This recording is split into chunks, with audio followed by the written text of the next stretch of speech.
Well, good evening to those of you tuning in tonight on the KMA Sports YouTube page or live stream at KMAland.com. We got a corner conference doubleheader here from Sidney, Iowa. I'm Ethan here to have the call for you as Sidney host East Mills tonight.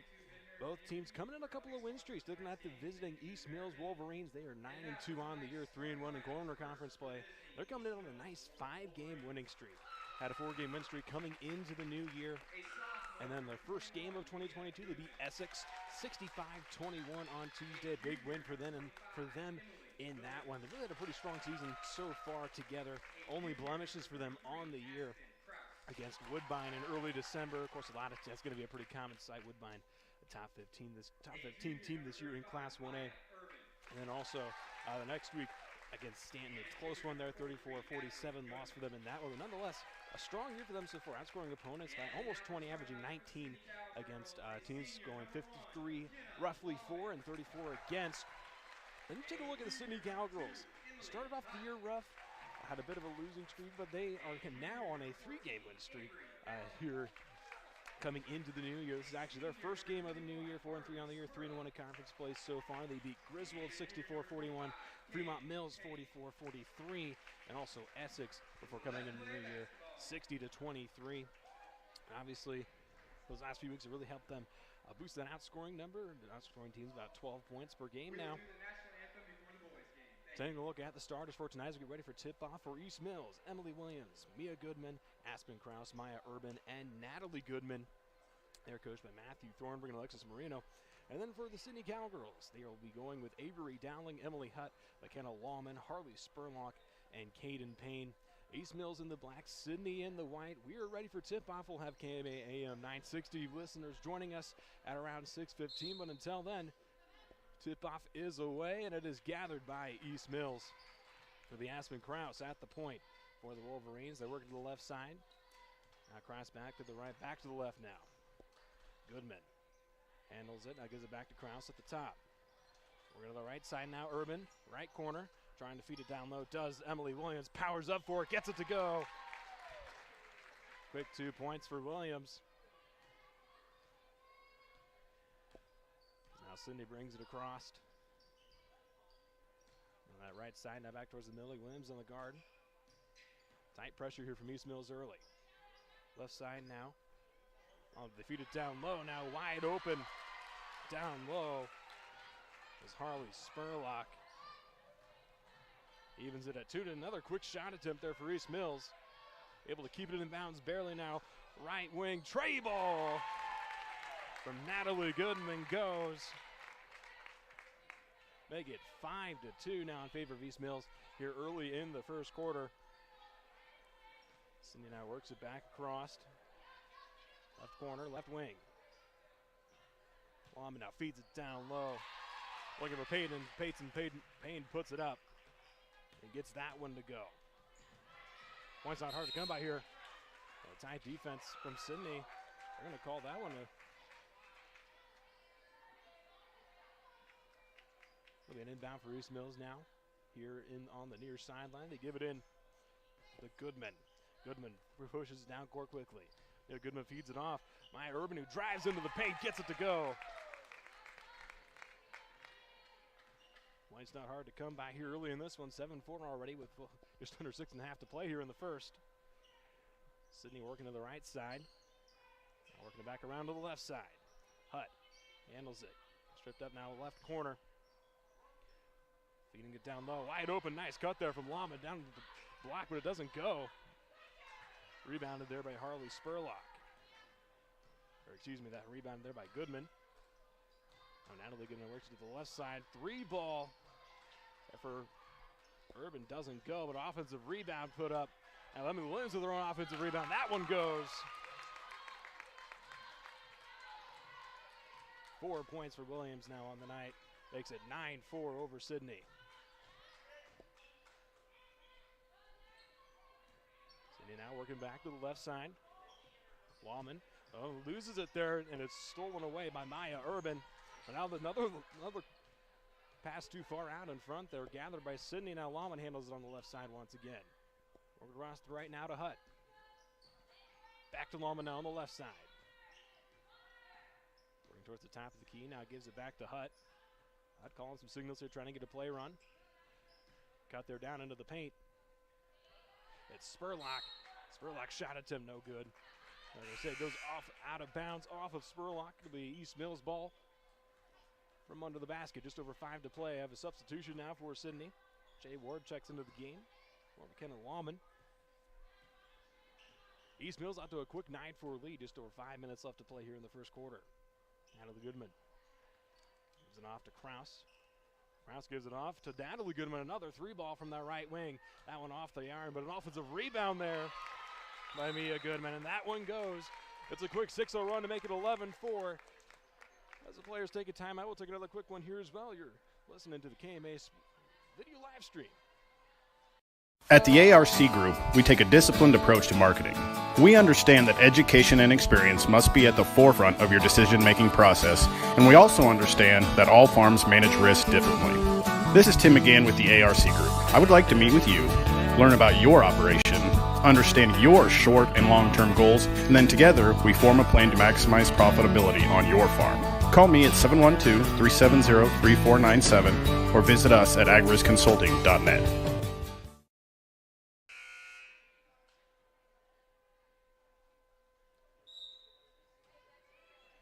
Looking back here to Sidney, coming out of the Sidney timeout.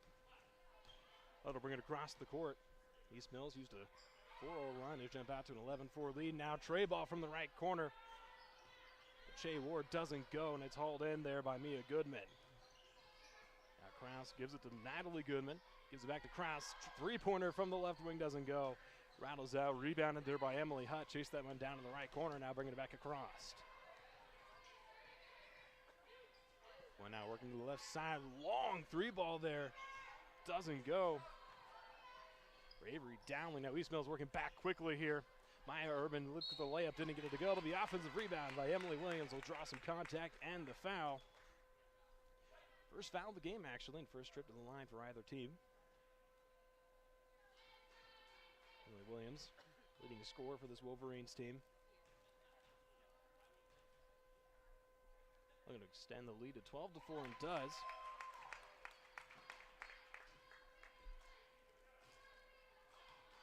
Gets ready for second attempt now. Second one is up, and that one's good as well. Makes it 13-4. Now an 8-0 run so far for East Mills. Now left corner, Ward puts up another 3-ball. That one goes. Breaks the scoreless streak. And now to Goodman. Got pinned up there at the top, but defeated off. Now feeding it down low to Maya Urban. That one goes. Nice feed down low from Mia Goodman. Now Hutt has a clear lane to the basket, drives down the left block. Shot doesn't go, and it's rebounded by Aspen Kraus. Kraus brings it across the half-court line. Gives off to Natalie Goodman. So now feed it there to the left elbow to Goodman. Now back to Goodman again. Natalie Goodman puts up the shot. Or Mia Goodman, excuse me, puts up the shot, and it's good. I give it 17-7. With just over 3 to play now. Hutt on the left side. Now back to Ward. Ward now has it at the free throw line. Gets stopped though. Pass gets tipped. Now East Mills on the fast break. Mia Goodman goes for the left-handed layup. That one doesn't go. Offensive rebound though by Aspen Kraus. He's going to hit the floor, but they're going to call a travel.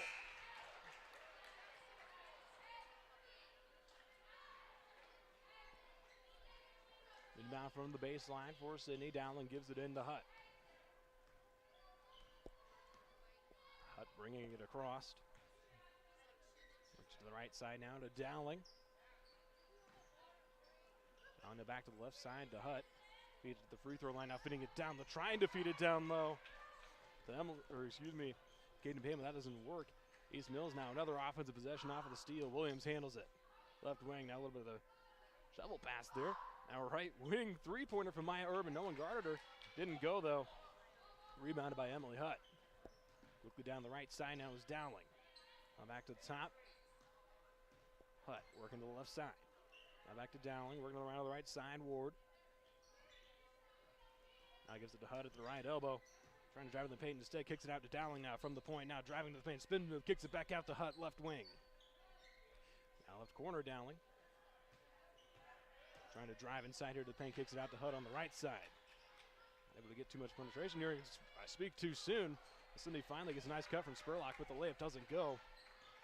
Emily Williams handles it. She'll head out to Maya Urban and bring it across. Now to the right side, Jenna Thornburg handles it. Back towards the top now, back to Urban.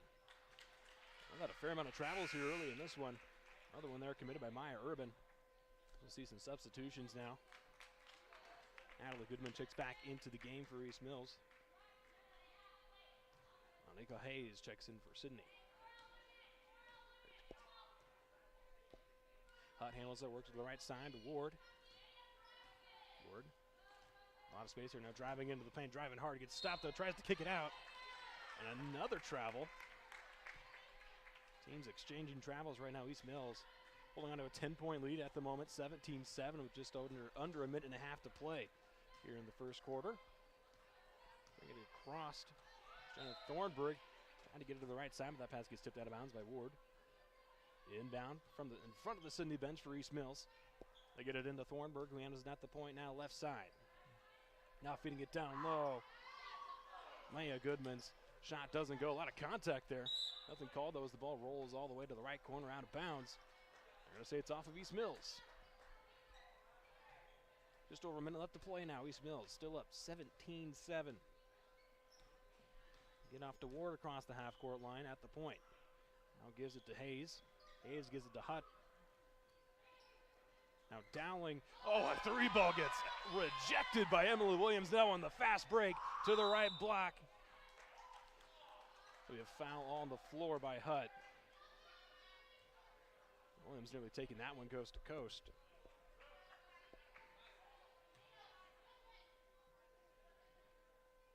And now from the baseline on substitution here for East Mills. Coming out of the game. Mia Goodman now, shot attempt there for East Mills, no good. It's hauled in there by Caden Payne. Now Sidney working quickly down here on the right side. Dowling driving out of the baseline, has some space. Williams gets over to contest it. A lot of contact as both of them hit the floor there. And it'll be a visit to the line there for Avery Dowling. Dowling, leading scorer for Sidney so far this year, averaging just over 12 points a game. It's up her first attempt, no good. See another substitution here, checking back into the game. Aspen Kraus, a couple of substitutions for Sidney. Checking in McKenna Wallman, as well as Harley Spurlock.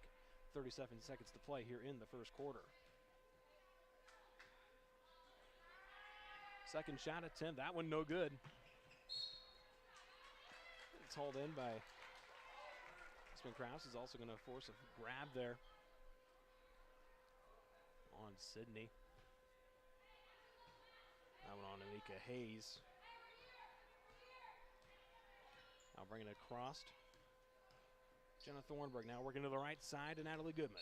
Back across the paint. They're going to call foul, the offensive foul there on Jenna Thornburg. Moving the screen there doesn't work. Not going to be allowed to do that here. 27 seconds to play. East Mills still up 17-7 over Sidney. Dowling handles it for the Cowgirls. Gets held up now. Hands it off the left side to Hayes. Hayes tries to drive into the paint. Going to draw another foul there on Aspen Kraus. Her first of the night. Both teams at 3 team fouls here late in the first quarter. Inbound from the left side of the basket for Sidney. East Mills, good defense. Finally able to get it in. Hayes from the right block. Doesn't go. Gets her own offensive rebound. Second attempt. Doesn't go. But she will be able to draw the contact. She'll now pay a visit to the stripe. Just a 50% free throw shooter on the year. 8 for 16. First attempt is up and no good. Sidney 0 for 3 now in the free throw line so far. They try to claw back into this one, down 10 right now. Not going to do that too well if you're unable to hit these free throws. Second attempt up and no good. A little bit of a scramble for the ball there, but finally hauled in by Kylie Barrett. Gets the rebound now, 5 seconds left. East Mills trying to get off a quick three. Krause has it on the left block. It goes. They extend their lead 19-7 off of the Aspen Krause pointer. 2 points. That is the end of the first quarter. East Mills up 19-7 over Sidney. The teams take a break. We'll take a quick break here as well on the KMA Sports live stream. Seeing is believing. That's what you'll hear from customers that choose Barrett Auto Center of Glenwood time and time again. Barrett customers come in for vehicles and service work, but they come back for conversation and honest advice. They want one of the largest pre-owned and fully serviced inventories in KMA land, and they return when they've gone elsewhere and it just isn't the same. See and believe for yourself how little differences add up to a better car buying experience. Come back to Barrett's and Barrett'sAutoCenter.com. Bedford Drug offers more than just your prescriptions. They are now providing immunizations, including flu, pneumonia, and shingles vaccinations. Plus, they offer prescription synchronization for your convenience. Stop in and visit with pharmacist Mike Schweitzer for more information. See their expanded gift selection, too. Convenience, competitive prices, and people willing to help. Just a few reasons that Bedford Drug is the pharmacy with more for you. Get professional and experienced advice on the spot. Bedford Drug on Main Street in Bedford.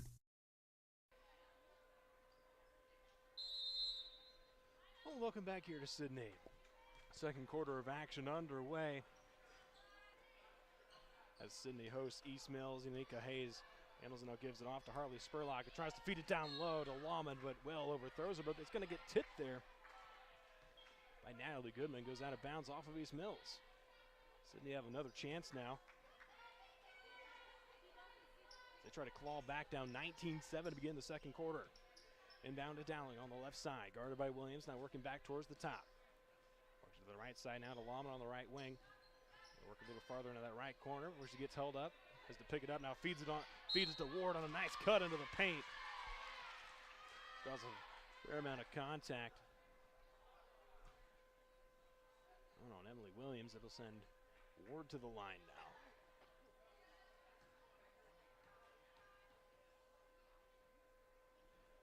Attempt there from Ward is good.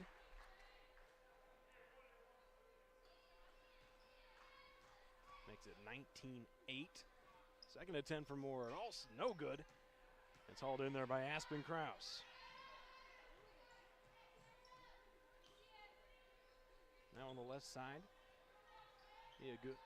Gives it back to Krause now at the time. Now puts up the three, but it gets tipped there by Lawman. Hauled in by Ward.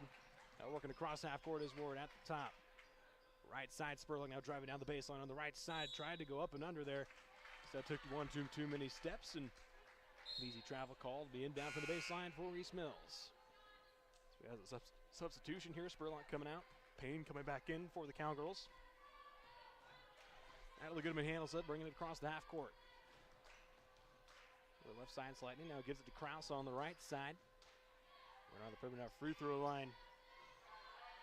Goodman had it, Urban had it, but it gets tipped away, and Avery Dowling now going to bring it across.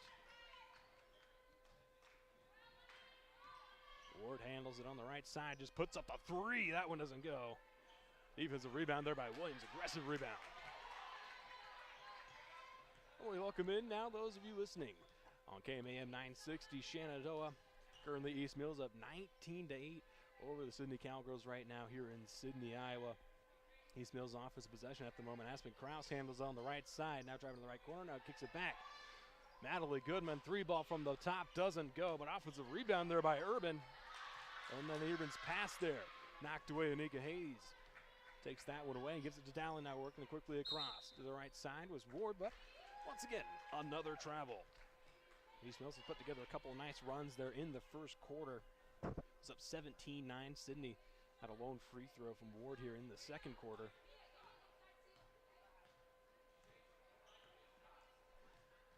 Now East Mills. Left wing is Krause, now driving to the right side. Gives it off to Mia Goodwin, now feeds it down low to Urban. Urban, little spin move to the left, doesn't go. Rebound tips out to Dowling. Dowling now looking for Lawman, now kicks it out to Dowling, right side. Working on the perimeter now. Hayes has it, left side. Feeds it down low to Payne. Payne trying to post up that one. Nice Little steal there. Maya Urban got her hand in there. Now East Mills, another offensive opportunity. Natalie Goodman handles the left side. Gets to Williams. Now gives it to Kraus left side. Feeding it down low to Urban. Urban wasn't ready for it. Gets tipped away by Payne. Shea Ward hauls it in. Just under 5.5 left to play here. Dowling has it in the left corner. Now gives it to Hayes, left wing. Working across, driving into the paint. Now has some room. Goes up with it, and it goes. Nice move there from Anika Hayes coming off the bench. 2 points for her, and that will force an East Mills timeout here early in the second quarter. 5:13 left to play. East Mills still holding on to a 19-10 lead. It's a 30-second timeout. Stay with you here real quick to give you just a little bit of a recap how that first quarter went for those of you listening on KMAM 960 Shenandoah. East Mills jumped out of those points of plenty there for those first couple of minutes. 9-point score between the two, but then East Mills able to pull away a little bit there, had a nice 8-point run. Sidney answered with a 3 from Shea Ward, but then another 6-0 run. Put us to 17-9 heading in to the end of the first quarter.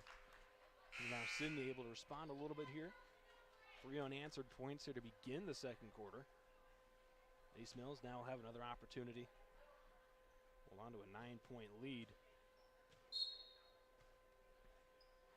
Kraus gives it in to Natalie Goodman. Now the left side to Mia Goodman, tries to feed it down low to Williams, does, now left elbow. Kylie Barrett jumper, mid-range jumper doesn't go. It's hauled in by Shea Ward.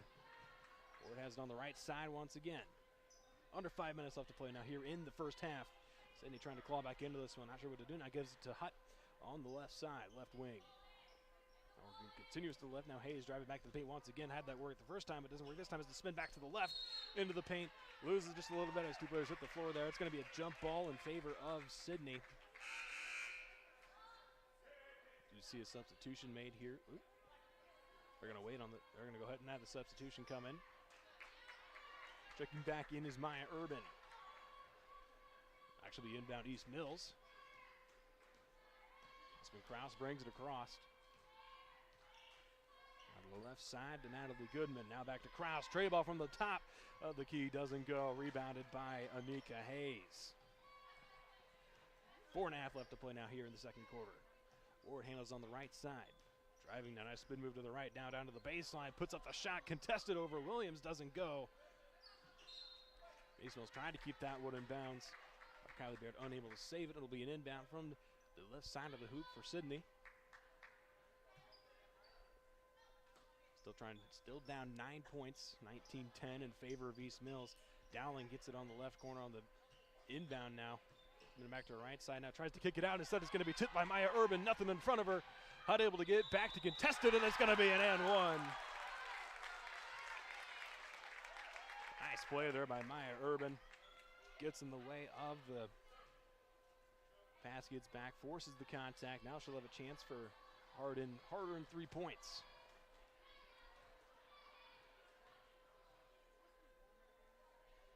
First attempt is up and good.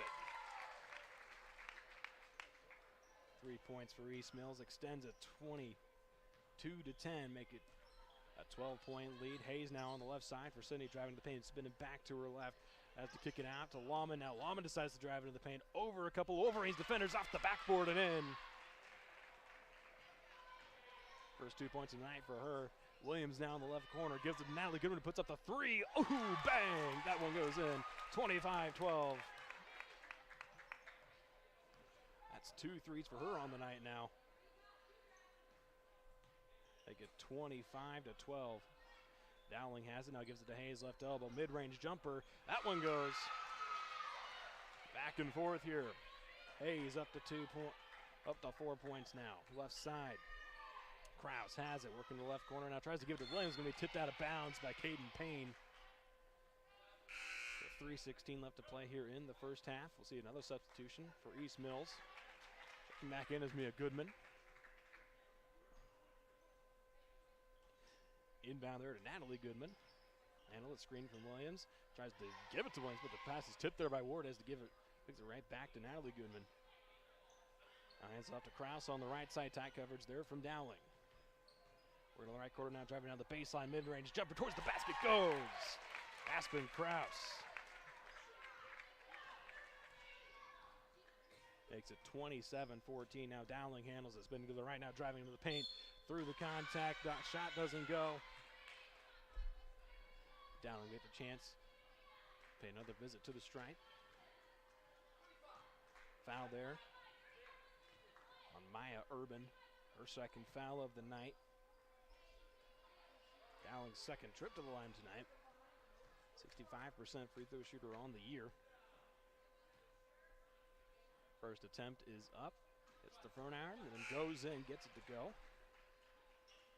Another substitution here for Reese Mills. Kraus checks out and in comes Thornburg. Dowling is ready for her second attempt and that one is up and no good. It'll be chased down the left corner there by Maya Goodman. Gives it to Urban now. Back to Williams on the left side. Has some room, driving hard into the paint here from that left side. Draws the contact. Caden Payne contests the shot. Only a visit to the stripe for Williams. Williams at 60% free throw shooter on the year so far. First attempt is up and good. Make a little bit of a 4-point run here, potentially make it a 7-2 run if she makes the second one. That one is up and good. Count at 29-15. A 14-point lead for Reese Mills with just over 2.5 minutes to play here in the first half. Lawman handles it on the right wing. No patience here, trying to get something set up. Now gets it to Dowling on the left side. Guarded by Urban.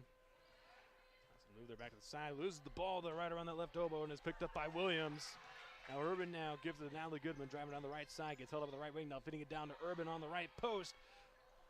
Air ball there by Urban, but then it's offensive rebounded by Mia Goodman and it's no good. And ultimately hauled in by McKenna Lawman for Sidney. Jay Ward was on the left side now for Sidney, now trying to feed it down low, but a nice steal there from Emily Williams. Her second of the night now, driving quickly down the right side, trying to drive into the post.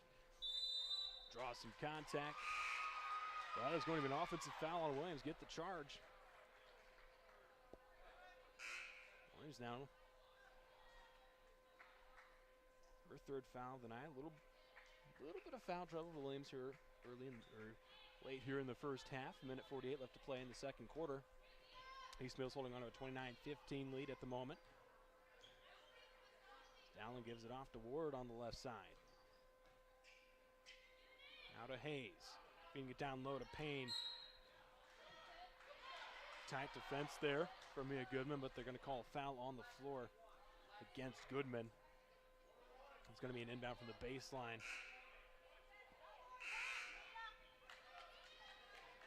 It'll be 1-on-1 though. As Sidney is in the bonus right now. 18 fouls so far for East Mills here in the first half. And Payne will visit the line. First attempt of the 1-on-1 is up and good. That's the lead slightly, 29-16. Payne is 60% free throw shooter this year, 15 of 25. Second free throw is up, and that one's good as well. Cut the deficit slightly. 29-17 on an errant pass there, nearly stolen away. Able to be picked up by Thornburg, who hands it off to Goodman, who's a lot of contact, no fouls called. And Caden Payne able to rip it away. And now Dowling gives it to Ward on the right side. Minute 17 left to play here in the first half. Trying to close the gap is Sidney. Lawman handles up the right elbow, driving, feeds it down low to Payne. Payne met by a double teamer, and Mia Goodman just runs her over.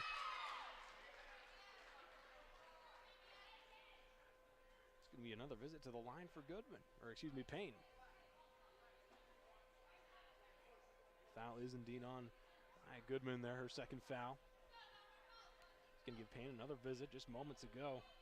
Went 2 for 2, boosting that percentage just a little bit. Ready to close the gap a little more, trying to make this at least a 10-point game potentially. First attempt of the 1-on-1 is good. Been perfect so far tonight, 3 for 3 now. Has a chance to close it to 10, the gap to 10. Second attempt is up, and that one off the mark. An immediate foul there against Sidney. It's a shove. Foul there on Harley Spurlock, her first, excuse me. And then down from the baseline for East Mills. They get it in there, Natalie Goodman. Four-court press here from Sidney, able to break those East Mills. Maya Goodman had a look there. Payne able to get back and force the foul. An easy 2 points there for Goodman.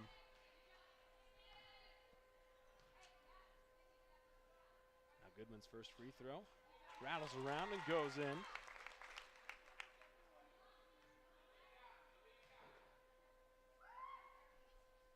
And the second one is no good. It'll stay an 11-point game. Now Sidney gives it. Ward handles it at the point. And slightly to the right side now, driving inside, spins to the right towards the baseline. Jumper doesn't go. Offensive rebound though by Caden Payne goes. Caden Payne on a solid night. That's 7 points for her on the night. Now it's going to be a jump ball. Good defense there from Sidney.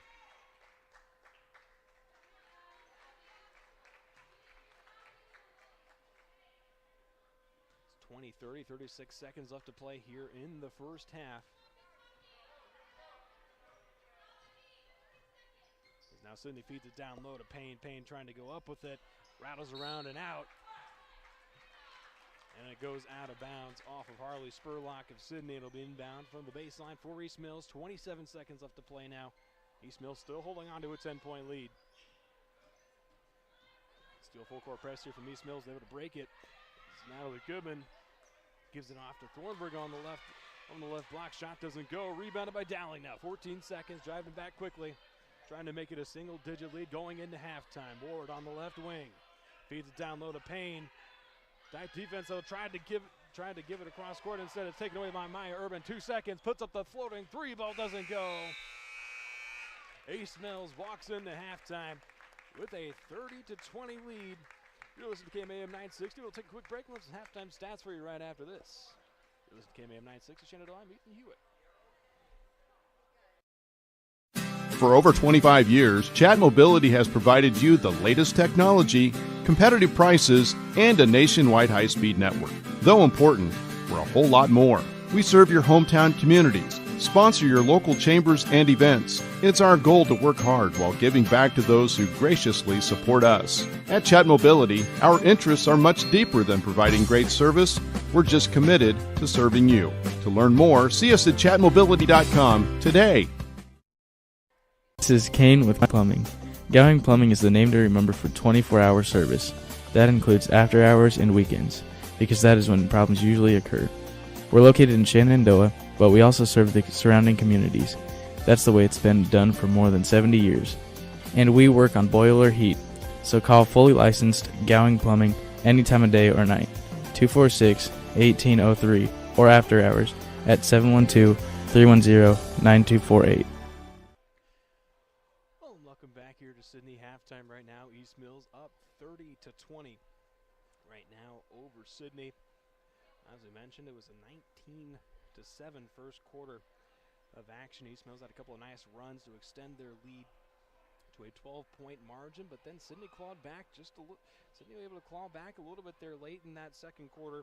Had a nice 5-1 run to finish that one out. Caden Payne came alive. She's up to 7 points now on the night so far. Hit 3 for 4 from the free throw line. Not to put us where we are. Trey Ward 5 points. Anika Hayes 4. The contributors for them so far. Natalie Goodman 6 points. A couple of threes for her. Aspen Krause up to 5 points. Maya Urban has 4 of her own. That's how we got to where we are. We'll take a quick break though for halftime here. We'll have a second half of action. It's East Mills Sidney Corner Conference doubleheader girls matchup. You're listening to KMAM 960 Shenandoah.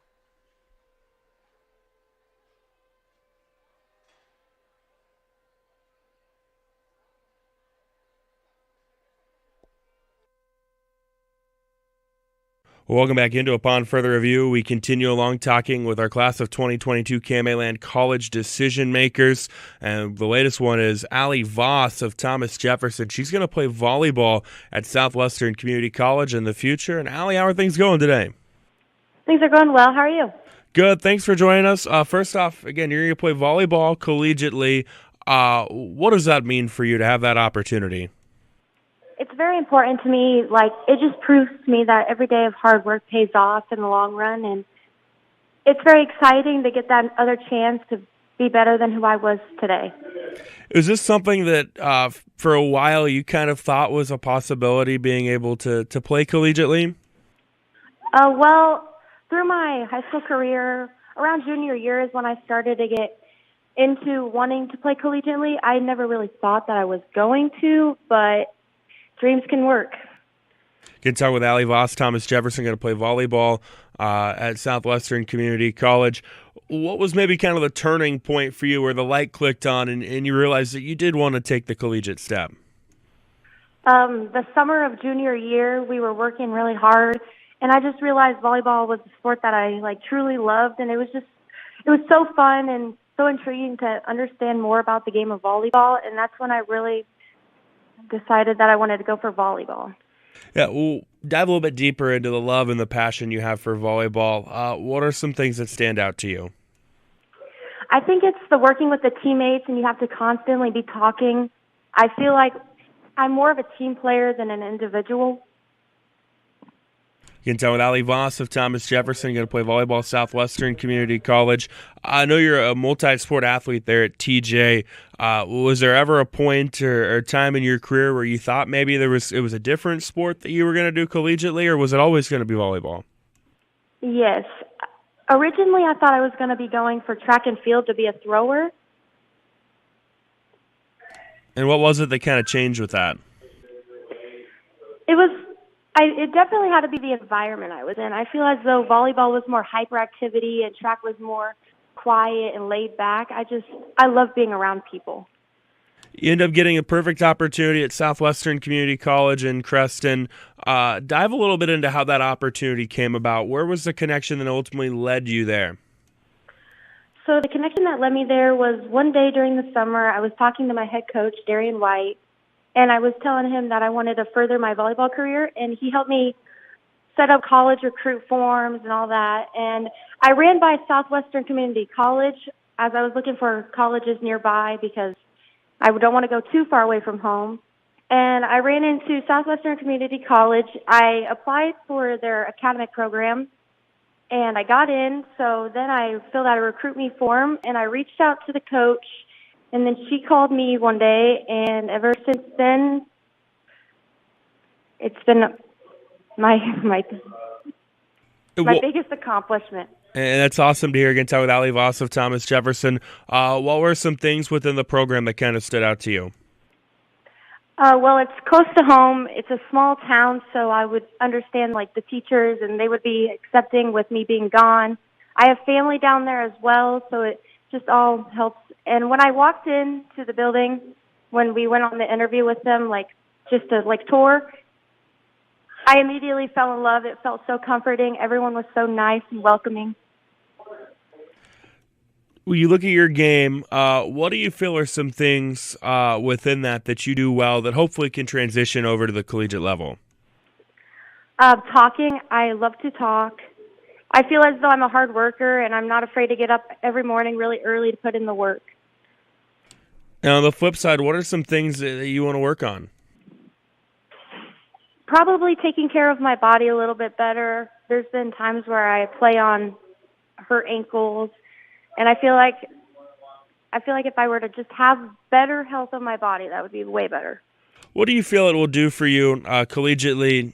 Being in high school, you've been a multi-sport athlete with volleyball and softball and basketball and et cetera. Now just being able to focus on one sport collegiately, do you feel that'll benefit you in some ways? Yes, I feel like putting all my time in one sport is way easier than putting it in 4 sports. Getting time with Allie Voss of Thomas Jefferson, going to play volleyball collegiately at Southwestern Community College. With a 2-year school, there's always the possibility of being able to continue your volleyball career if the opportunities present itself. Is that something that you've thought about at this point? Yes. I take this 2 years as a way to grow even better and hopefully be looked at by even more universities and further my career that way. Yeah, what would be an ideal kind of 2-year stint for you there at SWIC? I feel like my ideal year is to work on who I am, get better, be more active, get stronger mentally and physically. Again, that's Allie Voss of Thomas Jefferson, going to play volleyball at SWIC. Allie, thank you so much for the time today. Coaching great John Wooden once said, "It's the little details that are vital. Little things make big things happen." Just as in the world of sports, this quote is vital to the work that we do at Hackett Livingston Funeral Home in Shenandoah. We take care of all the details so that you can focus on what is most important, caring for your family and healing. Hackett Livingston Funeral Home, serving all of Southwest. Hawkeye Ford.com. It's where you'll find a complete selection of pre-owned cars and trucks. It's also where you can estimate your trade-in value and receive a no-hassle quote. Since 1988, Hawkeye Ford has been offering a high level of customer service and a commitment to making the process of buying your vehicle an enjoyable one. They strive to deliver 100% satisfaction every time you visit their location on Highway 34 east of Red Oak or on their 24/7 location, HawkeyeFord.com. Welcome back here to Sidney. We got a little over a minute here before the second half of action gets underway. East Mills again up 30-20. Here in the girls' matchup, this corner conference doubleheader here on KMA AM 960 Shenandoah. Ethan Hewitt here. Have the call for you for the rest of the second half of this one. We'll also have the boys' matchup coming up following this one. Once again, maybe asking how the heck did we get here first quarter. East Mills put together kind of a couple of really nice runs. There they had an 8-0 run and a 6-0 run. And really, Sidney only 3 points in between those, so if you want to think about it. Really a 14-3 run for them there in that first quarter. That's really what gave them their lead. Sidney clawed back a little bit, though, there at the end of the second quarter. 5-1 run. Caden Payne came alive. She's up to 7 points now with 3 for 4 from the free throw line to keep the Sidney Cowgirls in striking distance. Once again, we were here on the KMA AM 960 Shenandoah. We're not the only game going on right now, though. Also around KMA Land right now on KMA FM 99.1. It's the Girl Boy Western Iowa Conference basketball doubleheader. That's a doozy. Underwood at Trainer. Trevor Mander has the call on that one. Again, KMA FM 99.1 for that one. I also have a video stream for that at KMAland.com. And on KMAX stream, it's a Hawkeye 10 Conference basketball doubleheader. Carson Schubert as Louis Center at Clarinda. We are about to get second half action underway here in Sidney. East Mills will start with possession here in the third quarter. Taking the inbound is Natalie Goodman, bringing it across for the Wolverines. Bringing to the right side now to Urban. Urban handles it. Screen there. Trying to give it there. Nice cut from Urban, though. It's going to get knocked away. They're going to call a grab there on Sidney. That one is on McKenna Lawman. First foul of the second half. First foul for Lawman as well on the night. Inbound from the baseline. Give it out to Krause at the top. So give it to Urban now on the right side. Screen from Williams goes the opposite way. Kick it out to Williams on the right wing. Williams driving down to the baseline. Nice cut there from Urban. That one doesn't go. Fight for the rebound before it's finally hauled in by Harley Spurlock. Gives it down and gives it to Hutt now. Will bring it across. And just under 7.5 left to play here in the third quarter here early in the second half. Lawman now pops a three from the right wing. That one goes. We have our first points of the second half. It's a tray ball from McKenna Lawman for the Cowgirls. Closes the gap to 7. Haven't seen a single-digit lead for East Mills since the first. Emily Williams draws some contact there in the paint. She'll play another visit to the stripe. East Mills has been solid from the line so far this game. Shooting just under 60% on the season, though. Williams' first attempt. That one rattles around and hits the floor. I'm a 60% shooter on the season. 43 of 71, had plenty of opportunities so far. Her second attempt goes up, trying to extend the lead. That one doesn't go, and the rebound hauled in by Dowling. She's working on the right side, looking now here at the point. Hands it off to Hutt. At the point now.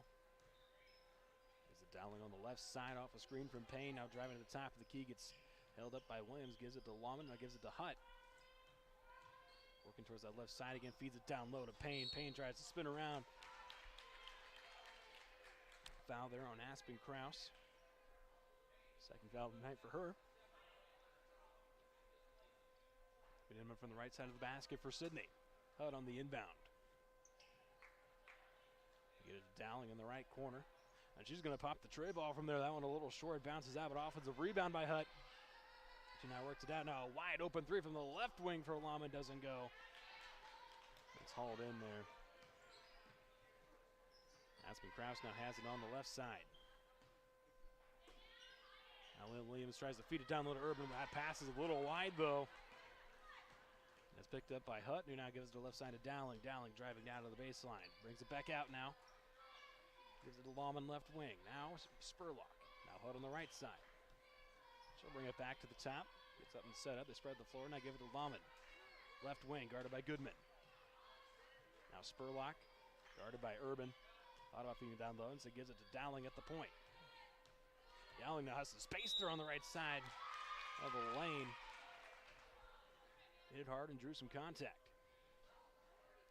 That one on Maya Urban. Third foul of the night for her. It's going to be another inbound from the left side of the basket for, excuse me, the right side of the basket for Sidney.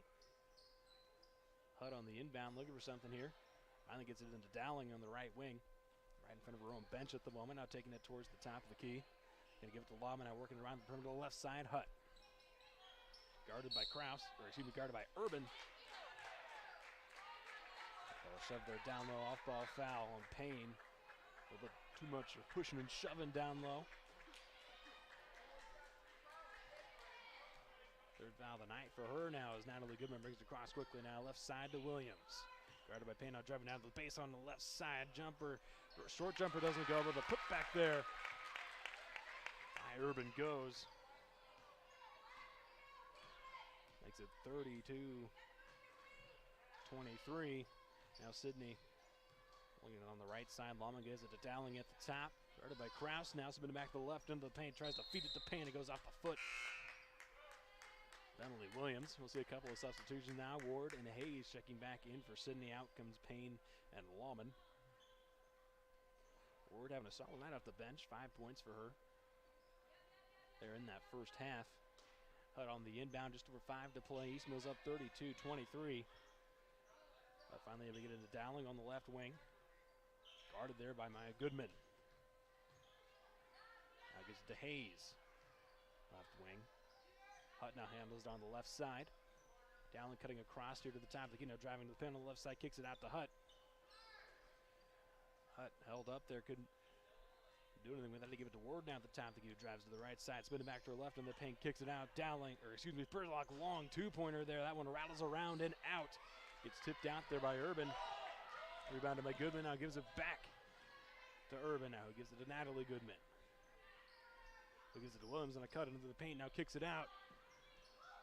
Shot there from Maya Goodman, no good, but Emily Williams chases down the offensive board.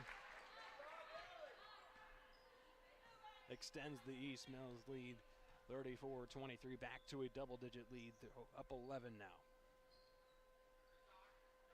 Spurlock handles it, gives it to Ward now. Long three-pointer there from Ward goes on the left wing. 8 points now for her on the night. Now East Mills on the left side. Williams handles it. Gives it to Urban. Screen there from Williams. Now driving to the paint. Urban has some space on the left side. Shot doesn't go, but another offensive rebound by Williams. Puts her up to 10 points. And gives East Mills another 10-point lead. It's coming a live bit here in the second half. Nice feed down low from Hayes to Spurlock. Spurlock meets a couple of defenders, but spins right through him. The shot doesn't go. Not a contact there down low. Now they're on Maya Urban. she'll come out of the game. She's in a little bit of foul trouble now. 4 fouls for her on the night. Emily Hutt on the inbound. Tried to find Dowling there, couldn't. And that's going to be a violation there. Sidney Hutt held on to it too long. Good defense there from East Mills. Now Natalie Goodman will bring it across for the Wolverines. Just under 3.5 minutes left to play now here in the third quarter. East Mills hanging on to a 10-point lead. Williams now handles it at the left elbow. Now kicks it out. Shot there from Maya Goodman. No good. Off defensive rebound there by Spurlock. Now Hutt handles it at the point for the Cowgirls. Gives it off to Ward. Off the screen. Another tray ball from that left wing. Doesn't go for Ward. And a ball on the floor and is chased down by Dowling, who gets it off. He gets to the offensive board. Now gives it to Hayes. Hayes driving to the right block. Puts up the shot. Doesn't go. Rebounded there by Natalie Goodman. Working across now. Looking for Maya Goodman. And she does. Gets the contact and the and one.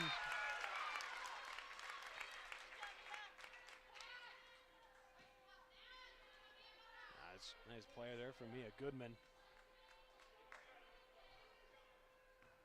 The and one. And the shot is no good on the and one. It'll stay a 38-26 lead. Is around a little bit there before Ward picked it up. Ward gives it off to Dowling, who pops that one up from the parking lot right now. Ward chases down the offensive rebound on the right side. Gives it to Hutt now at the top. Out of Hayes on the right side, driving into the paint here, trying to spin back to the right. Instead, gets held up there. The pass out to Ward, nearly knocked away by Williams, but Ward hauls it in. Now at the point out for Sidney. Tries to feed it down low to Spurlock. Passes behind her, though, and is picked up by Natalie Goodman. Now on the fast break, Emily Williams, mid-range jumper. That one rings in and out. It's going to be East Mills ball here from the baseline off of Sidney.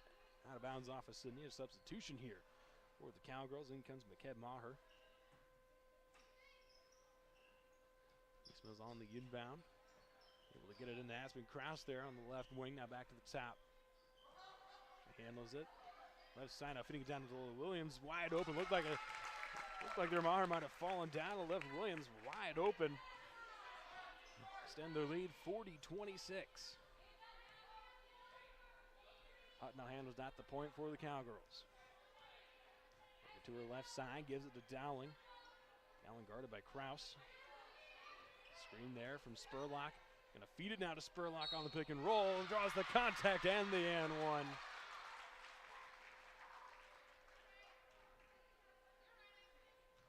Nice play there from Sidney.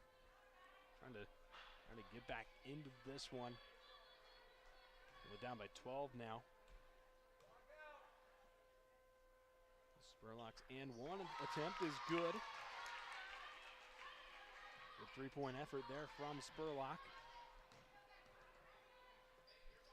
Now East Mills trying to work across here towards the middle. Williams pots up a tray ball from near the top of the key. That one doesn't go. Hauled in by Ward. Ward now bringing it across the half-court line, hands it off to Hutt. Taking her time here. Gives it Dowling on the left side. Going to drive now into the paint here. Has to kick it out to Maher. Maher gives it to Spurlock. Left side. Trying to get it in on the cut there to Hutt, but it's kicked by Williams. It'll be an inbound from the far sideline for the Cowgirls.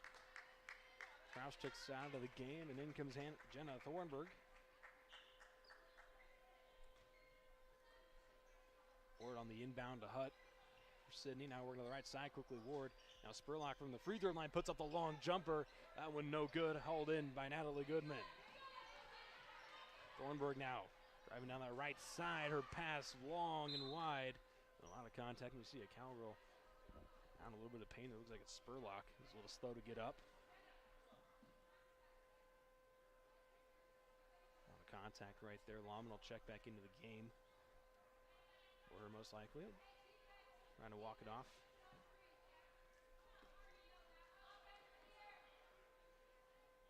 She'll make a trip to the sideline.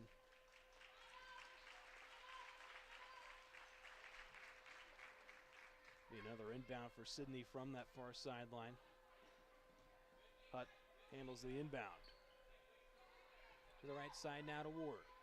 Now on the cut there to Lawman into the paint as to kick it out. Maher handles in the right corner. And it's a travel, another travel on Sidney. Saw a lot of those there in that first quarter on both teams actually. Not quite as common of occurrence here. Now East Mills gets an inbound from the right corner. It's Natalie Goodman bringing it across. Screen from Williams. On the right side, Mia Goodman. Handles it. Throws it up to Natalie Goodman now. Drives into the paint, spin into her right, kicks it out. Mia Goodman. Rankin gets held up. Now back to Natalie Goodman. Kicks it into Kylie Barrett. Barrett drives down to the baseline, gets stopped though. Right past to Mia Goodman. Avery Dowling gets a little too much of the arm there. Goodman will be another foul on her on the night. It's her second. 20 seconds left to play here in the third quarter. He's inbound from the right side of the basket for East Mills. Inbound there. Gets ripped away by Lawman. They're going to call it a jump ball. It'll be Sidney's ball nonetheless. Down 40-29. 11 points here, 16-15 left to play here in the third. They could close it here, get into single digits potentially. Might have something to say here in the fourth quarter. Now 9 seconds. Handles at the point now, the left side to Dowling. Puts up a long three ball. That one goes in! What a shot from Avery Dowling to end the third quarter of action. Cuts the lead to 8. 40-32 East Mills up. You're listening to KMA AM 960 Shenandoah. We'll have the fourth quarter of action coming up for you right after this.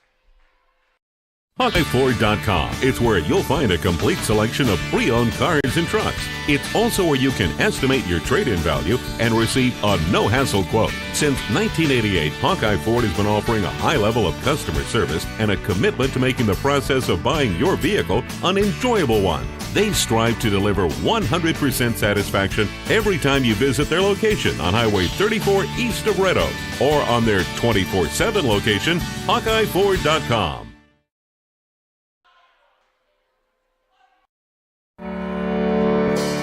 Since 1892, Malvern Bank has been building community from 404 Main Street in Malvern, Iowa. For generations, Malvern Bank has been serving local businesses, families, and farms to help them achieve their goals in every step of their lives. From saving for college to planning for retirement and everything in between, Malvern Bank is your full-service community bank. Call, click, or stop in today to apply for an account, loan, or credit card. Malvern Bank, we build community. Member. Well, welcome back here to Sidney. Final quarter of action just moments away. As Sidney able to close the lead to less than 10. Just an 8-point lead now for East Mills. Heading into the final quarter of play, Avery Dowling, who's been a little quiet so far tonight, knocks in a long three ball from the left wing to make it a 40-32 ball game. East Mills will start with possession out of the Goodman at the point. Left corner now. Williams thinks about the three, drives in, tries to feed it to Urban. Urban met though by a couple of Sidney defenders, and that's going to be a penalty. There's going to be a foul there on Sidney. That one on Emily Hutt. Third foul of the night. Urban will handle the inbound for the Wolverines. Nice cut there into the right block by Williams. They're going to say he's going up for it there. But she's going to go pay another visit to the line. Foul there on Caden Payne. She is also in a little bit of foul trouble. Urban for East Mills also dealing with a little bit of foul trouble. Before fouls for both of them on the night. Williams is looking to try to extend the lead to 9 for East Mills. She's had a solid effort so far. 12 points on the night. Looking for 13. No good. A little short on the first attempt. See a substitution here. Caden Payne comes out. Again, dealing with a little bit of foul trouble. 4 fouls for her. Okay, Maher checks into the game. A little bit of a smaller rotation now for Sidney. Williams' second attempt. That one rattles around and out. Remains just an 8-point lead. It's Dowling now. Brings it across. Knocked in a nice three there to end the third. And now Hutt looking for her own from that left side. That one well off the mark, and it's hauled in by Emily Williams on the board. She's going to give it to Maya Urban, who brings it across. Trying to feed it down low quickly there to Mia Goodman. Now a nice cut back to Urban off the backboard. No good. Hutt with the rebound, and she'll bring it across. 7:18 left to play here in the ball game. Down 8, 40-32 East Mills. Sidney trying look for their first lead of the ball game potentially. Maher Straight ball from the right, well off the mark. Natalie Goodman lands right in her hands. She's working back quickly now on the right side, going for the layup, looking for contact, looking for the foul, doesn't get it. And then the Cowgirls will come up with it now in that right corner. Hutt now quickly working across on the left side.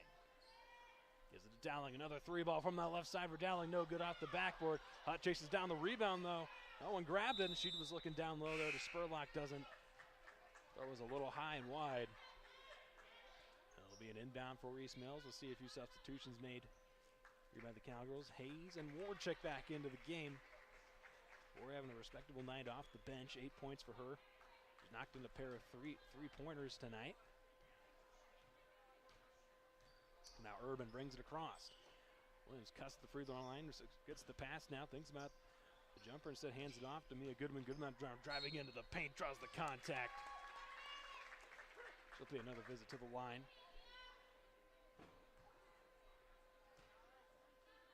Foul there for Jay Ward. It's her third foul of the night. First free throw attempt there from Mia Goodman is good. Make it 41-32. And it'll stay 41-32. Nice snag there from Hayes on the rebound. Oh, and Dowling nearly loses the ball there, but holds on to it. From near left side, line instead now to be Hutt bringing it across. And we'll see a timeout called here by Sidney. And some players take a quick break. We'll take one here as well. Here's some KMAM 960, Shenandoah. Nutrien Ag Solutions is your leading agricultural retailer of crop inputs and expert solutions. And they're your choice in the region for top-of-the-line products and customer service. When nothing short of the best is your standard, talk with Nutrien Ag Solutions in Westboro, Missouri, Coyne, Percival, and Essex, Iowa for fall application and products. Nutrien Ag Solutions, growing your crops and your bottom line. Back here to Sidney. East Mills holding on to a 41-32 lead. Sidney will have possession though here coming out of the timeout. Nice little 6-1 run for the Cowgirls. That'll take the inbound around half court. Just across the loose, 6:14 left to play. Ward handles it on the left wing, screened by Dowling. A little bit of a moving screen, missed call there potentially. Instead, it remains Sidney ball. Dowling now handles it. Women driving down the right side, kicks it out to Hutt on now on the right wing. Now to Lawman. Going to get held up there. A lot of contact at the right elbow. That could be a lot of contact there. Urban a little slow to get up. And that is, if I'm wrong, that's going to be Urban's 5th foul.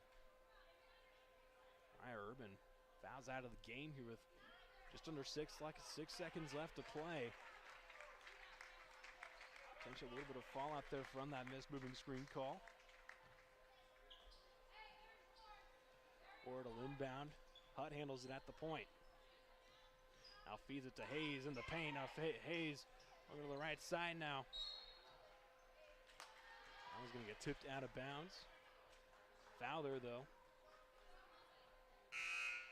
Push on Mia Goodman. It'll be her 3rd foul of the night. We'll see a substitution. Sidney trying to get a little bit more size down low. Zalman checks out. Payne back into the game. She is dealing with a little bit of foul trouble though. 4 fouls on the night. And Hutt on the inbound. Looking for Hayes. Has a wide open short jumper there, but that one short and doesn't go. The ball's going to hit the floor and it's a scramble. It'll be a jump ball. Possession in favor of Sidney. So they'll have another offensive opportunity. They are down 9. And down by double digits the majority of this game. So they get it into Payne. Payne gives it to Hutt. Handles on the right wing now across court. Avery Dowling left wing driving into the paint. Long mid-range jumper doesn't go. Williams not able to haul in the offensive or the defensive rebound. And it's going to go out of bounds off of Aspen Krause. And Sidney, yet another offensive opportunity. 5:27 left to play. They get it into Payne. It gives it to Hutt at the point. They're trying to feed it down low to Ward. Does. Now kicks it to Hayes driving. That foul is going to be on Kylie Barrett. Coming off the bench for the Wolverines. Second foul for her. That's going to put Sidney now in the bonus. So Hayes will have a one-on-one opportunity. First of the one-on-one. That one nothing but net.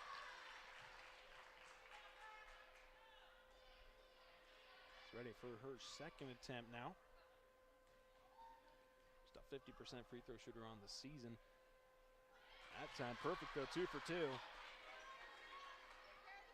Cuts the deficit 2-7. And with that, we're going to see a timeout called here by East Mills. They're trying to hold on to a lead. They're at 41-34. Just over 5 minutes left to play here in this corner conference doubleheader. Here's on KMAM 960 Shenandoah. We'll take a quick break. Nutrient Ag Solutions is your leading agricultural retailer of crop inputs and expert solutions.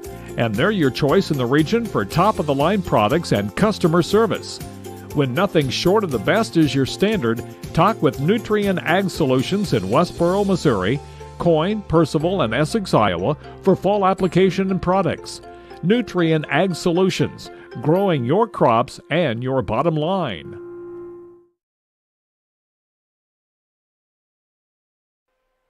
America is choosing to be a healthier nation. That's why so many people choose a Health Mart pharmacy. Health Mart pharmacies are locally owned and offer a full range of vitamins, non-prescription medicines, cold remedies, and convenient items for you and your family. And when it comes time to have a prescription filled, you can always count on your Health Mart family pharmacy to do it right. Take your next prescription to Oakland Pharmacy in Oakland, a locally owned Health Mart pharmacy. Health Mart, caring for you and about you. Left to play. East Mills trying to hold on. Their 7-point lead. Oh, then a bad pass there. Mia Goodman over to miscommunication. Was looking for Natalie Goodman, but Goodman didn't run up for it. It's going to sail out of bounds right on their own bench, and Sidney has a chance to continue to close the gap. Hayes handles it on the right side, gives it to Hutt at the point. On the left side to Dowling. Dowling tries to feed it out low to Hayes. Pass gets tipped. The ball's on the floor. Now it's going to be thrown around a little bit before East Mills. Oh, excuse me. Still nobody's able to get it. Dowling now gives it to Ward. Sidney holds on to the possession. Dowling on the left corner now. Natalie Goodman on the guard. Driving on the baseline now. Dowling under the basket. Nice little layup. Closes the gap even more. Dowling coming alive here in the second half.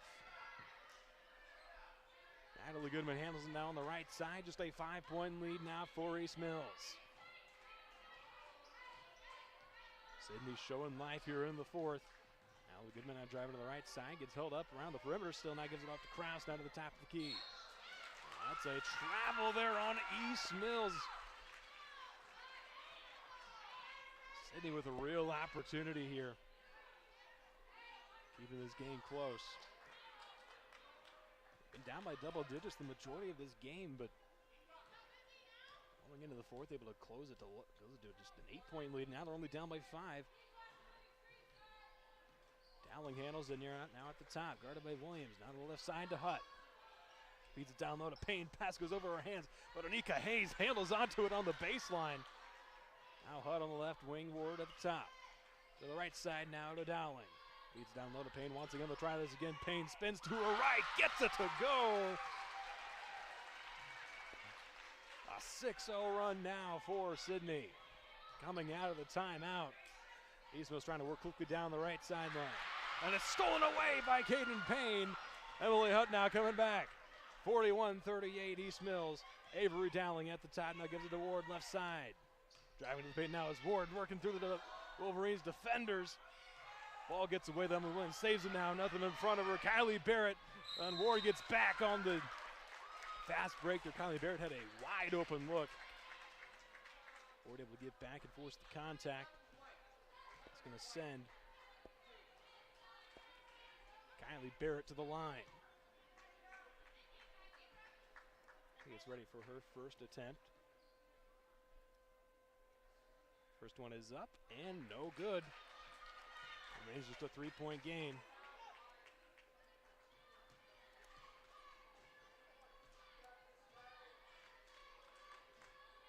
Barrett ready for her second attempt. That one is up and no good as well.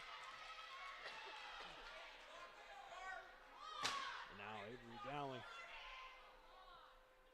Frustration, their clock a little slow to start. 3:10 left. Hutt now on the right side, Dowling to the top. Driving now to the left, spinning back into Lorraine to the right side, kicks it out to Hutt. Now wide open tray ball from the top for Ward, goes! What a shot, it's a tie ball game. And now Sidney forcing a full court press that goes out of bounds off of Aspen Krause. How the tide has turned here late in the fourth quarter. It's a tie ball game at 41. A 9-0 run for Sidney. Hutt handles it, gives it to Hayes on the right side. Ward handling the right corner, driving into the baseline, looking for the layup, doesn't get the foul though. Offensive rebound there by Payne, and it's a foul on East Mills. .236 left to play. That foul on Aspen Krause. She's in foul trouble now, as Caden Payne gets ready to pay a visit to the line. Payne's first attempt is up and good. Sidney takes the lead for the first time tonight.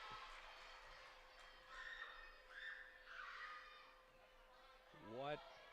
I'll tell you what, this would be, I don't want to speak too soon here, this would be quiet. The upset as Payne hits the second free throw. Make it in an 11-0 run.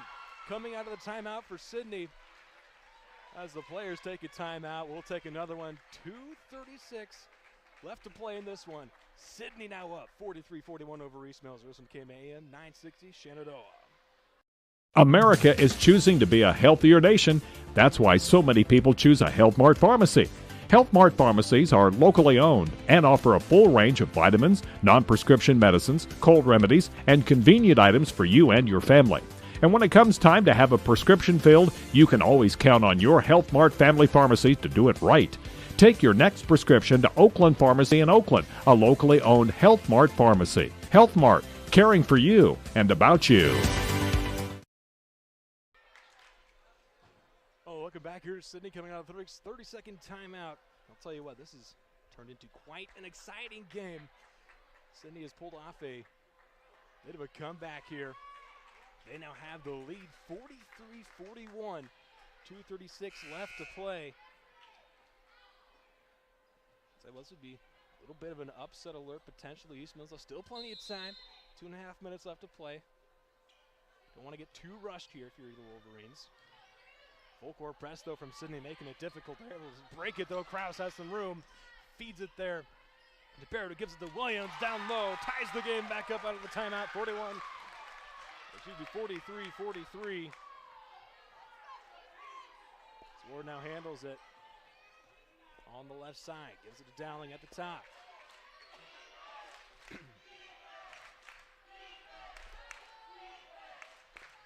Now Ward handles on the left side. Spinning back to her right. Now Hutt pass a little wide, but she's able to haul it in. Tied at 43, minute 57 left to play. Dowling in the right corner. Screen from Payne.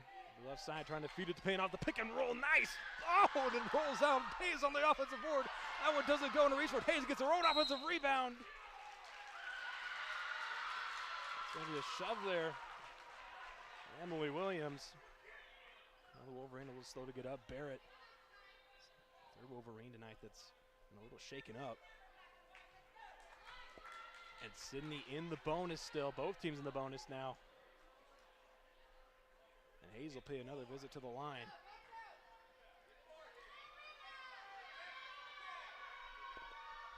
Hayes' first attempt, no good, but off the board by Avery Dowling keeps it alive for Sidney. He's going to hand it off to Hayes. Now to the top, Ward. Looking back to the left side, guarded by Barrett. Minute 36 left to play, still tied at 43. Avery Dowling now on the right side. Right corner to Hayes. Guarded by Natalie Goodman, feeds it down low to Payne. Payne trying to make something happen as to give it away, but now Hutt, long jumper from the left. That one goes! They take the lead again, 45-43. Now East Mills working back quickly. Williams driving the lane, falls. No shot. Foul on Williams.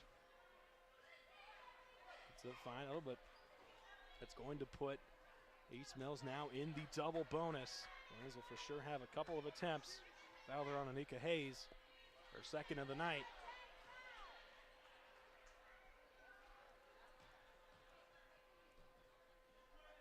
Williams. First attempt is no good.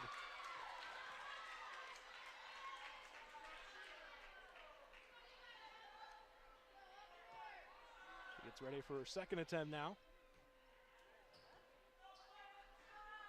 That one up and rolls around and in. Makes it just a 1-point ball game, 45-44 in favor of Sidney. Hutt now handles it, minute 10. 4 down the left side. By Goodman, gives it off to Dowling. Dowling now driving here a little bit, handles up at the top of the paint, or top of the point. Excuse me, now back to Dowling. Hayes had it, now gives it back to Dowling. She's at the point here, 53 left to play. Oh, and aggressive, they're asking, or excuse me, Kylie Barrett.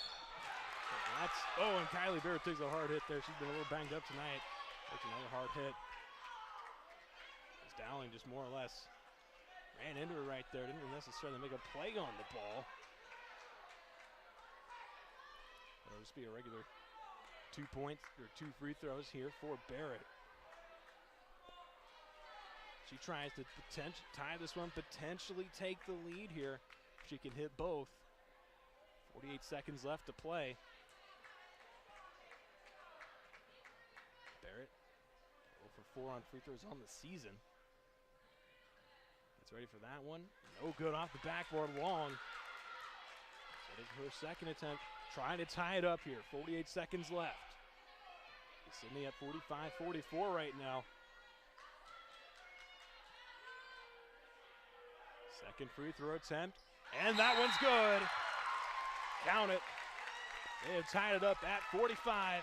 That'll be another timeout called by East Mills. 48 seconds left to play here in this one. We're tied at 45 between East Mills and Sidney. That's a full timeout. We'll take another quick break here on KMA AM 960 Shenandoah. America is choosing to be a healthier nation. That's why so many people.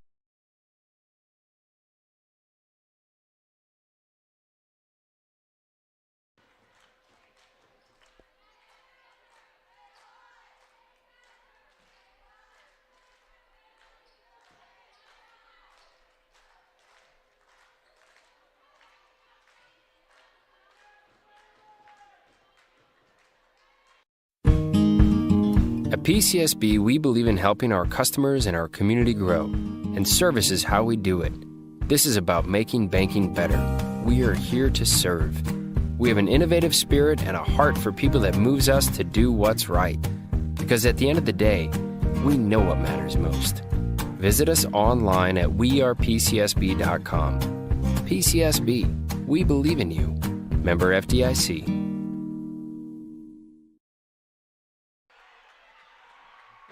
Back here to Sidney. Got 48 seconds left, tied at 45. Kylie Barrett just knocked in the free throw to tie it up. Or now Sidney potentially could hold on to this one the whole time here and try to get something off potentially. No shot clock here in this corner conference. As Hutt handles it at the point.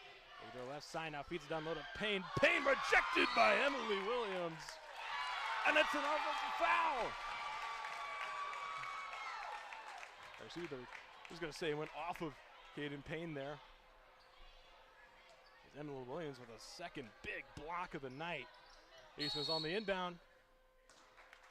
Instead of an inbound, we're going to see another timeout called here by East Mills. There's a 30-second timeout. We'll stay here with you for this one. Once again, 33 seconds left here to play, tied at 45. East Mills have been leading this one by at least 10 points in the majority of the game. It wasn't here until the fourth quarter after I'll tell you, let me add this up real quick. It was a huge run for Sidney here in the mid to late third quarter, most notably going into the most recent, or a timeout before this one. It was an 11-0 run. Nick, that actually, you could call that a 17-1 run in favor of Sidney here in this fourth quarter.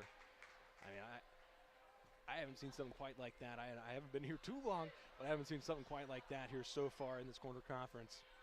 The drama is real here tonight. A couple of potentially missed calls here, keeping this one close. Emma Williams takes the inbound. 30 seconds left to play now. Williams driving down the right sideline. Driving out into the paint, kicks it out. Natalie Goodman, right corner. She's going to drive into the paint now. Gives it to Mia Goodman, driving into the paint. Goes for the layup on the left side, doesn't go. She's going to draw some contact here. 21 seconds left. She'll now pay a visit to the line. East Mills trying to move to 10-2 on the year. Inbound as Shea Ward. That's a big loss. Shea Ward has to check out of the game. That is 5 fouls on her tonight now. Knocked in the three ball that gave Sidney the lead. Nate Goodman looks to give East Mills the lead, and she does. Hits the first free throw.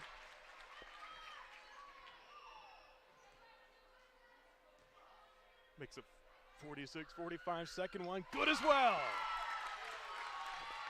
21 seconds. Sidney has to at least get off a 2 to send this one to overtime. We're going to see a timeout called here by Sidney. That's a full timeout. We'll take another quick break here on KM 960s. Don't go away. 21 seconds left. East Mills up 47-45. At PCSB, we believe in helping our customers and our community grow, and service is how we do it. This is about making banking better. We are here to serve. We have an innovative spirit and a heart for people that moves us to do what's right. Because at the end of the day, we know what matters most. Visit us online at wearepcsb.com. PCSB, we believe in you. Member FDIC.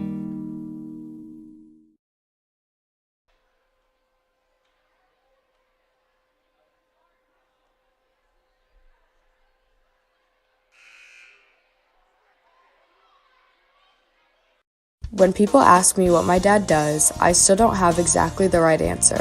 This is Sadie, and my dad is Shane from Schaff Ag. I know he takes calls and texts early in the morning and late at night. I know he does research to find the best products at the best prices. And I know he says, I'll get that done for you. But I guess I'm still not sure what all is involved in it.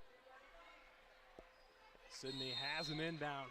About 21 seconds to get off a two-pointer tied and send it to overtime or a three-ball to win it. Hutton takes the inbound, 18 seconds. Bringing it across slowly now. Upping into the pace here to the right side. Lawman has it.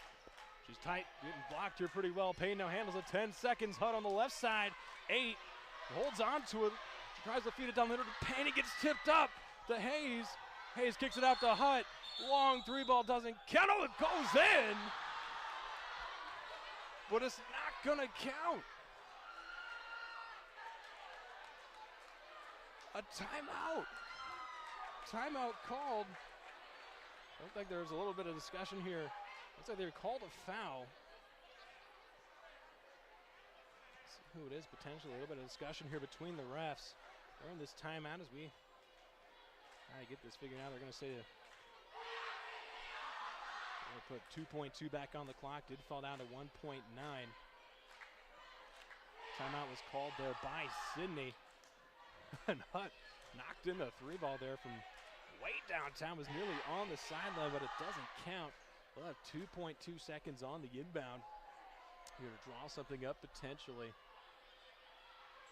They are in another foul here by East Mills would put Sidney into the double bonus. Potentially here. As we get ready to come out of the timeout, Sidney, huge comeback here in the fourth quarter. Trying to upset East Mills. East Mills looking to go 10-2 on the year with Sidney. Trying to move to 5-3. They're on a nice 4-game win streak at the moment. Looking to make it 5 potentially. Hutt will be on the inbound. It'll be guarded by Williams. They're on the sideline. Trying to get Lawman open here potentially. Going to give it to Dowling. Top of the key. Halfway between half court and the three. Doesn't go. East Mills hangs on. The Wolverines walk away 47-45. Here in Sidney, the Wolverine season stays alive, 10-2 now on the year. We'll take a quick break. We'll have some stats for you for in this one here on KMA AM 960, Shenandoah. When people ask me what my dad does, I still don't have exactly the right answer. This is Sadie, and my dad is Shane from Schaff Ag. I know he takes calls and texts early in the morning and late at night. I know he does research to find the best products at the best prices. And I know he says, I'll get that done for you. But I guess I'm still not sure what all is involved in every aspect of agronomy. But I know my dad does it all. Call Shane at Schaff Ag and see for yourself. 712-520-1333. Well, and welcome Welcome back here to Sidney. A little bit of drama there to end that girls matchup. But East Mills able to hang on to the win, 47-45 over Sidney, despite a 17-1 run there in the fourth quarter for Sidney. Emily Williams came alive, 15 points there in the ball game for her. 6 for Natalie Goodman, 6 for Aspen Grouse as well, and 6 also for Maya Urban. Urban fouled out there in the middle of the fourth. In the losing effort, Che Ward leads the way for Sidney with 11 points. Avery Dowling at 7. Harley Spurlock with 5. Anika Hayes going out the bench had 4 of her own. We'll have the boys matchup of this corner conference doubleheader coming up here on KMAM 960 Shenandoah. Be sure to stick around. I'm Nathan Hughes. We'll have to call that one coming up in about 15 minutes or so here on KMA AM 960 Shenandoah.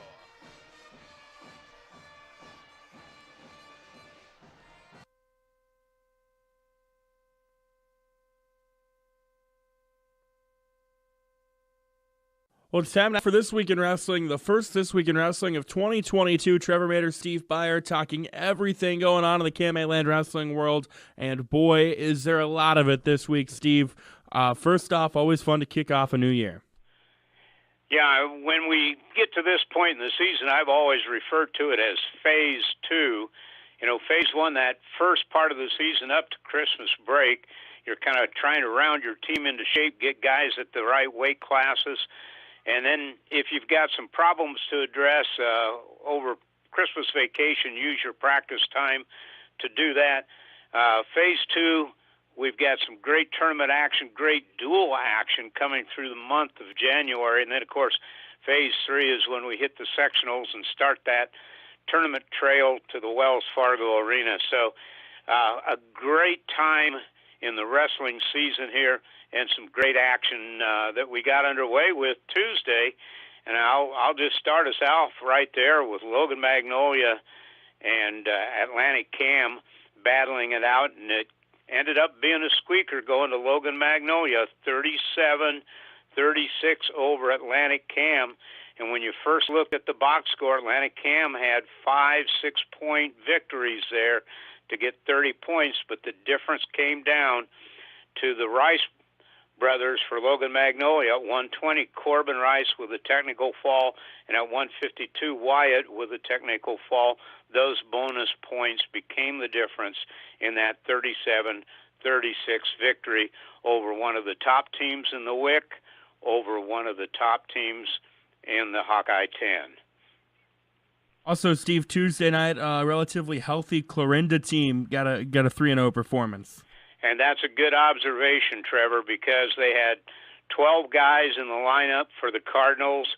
They came up with 3 big wins, 51-27 over Southwest Valley, 66-12 over St. Albert, and a critical one in the Hawkeye 10 standings, 53-27 over Red Oak. Red Oak got a pair of wins, 42-36 over Southwest Valley, 54-15 over St. Albert, and Southwest Valley beat St. Albert 60-5. But that was a critical thing for them. They were filled 12 of the 14 weight classes, and as we saw on Thursday night, things don't work quite as good when you're open in, say, 5.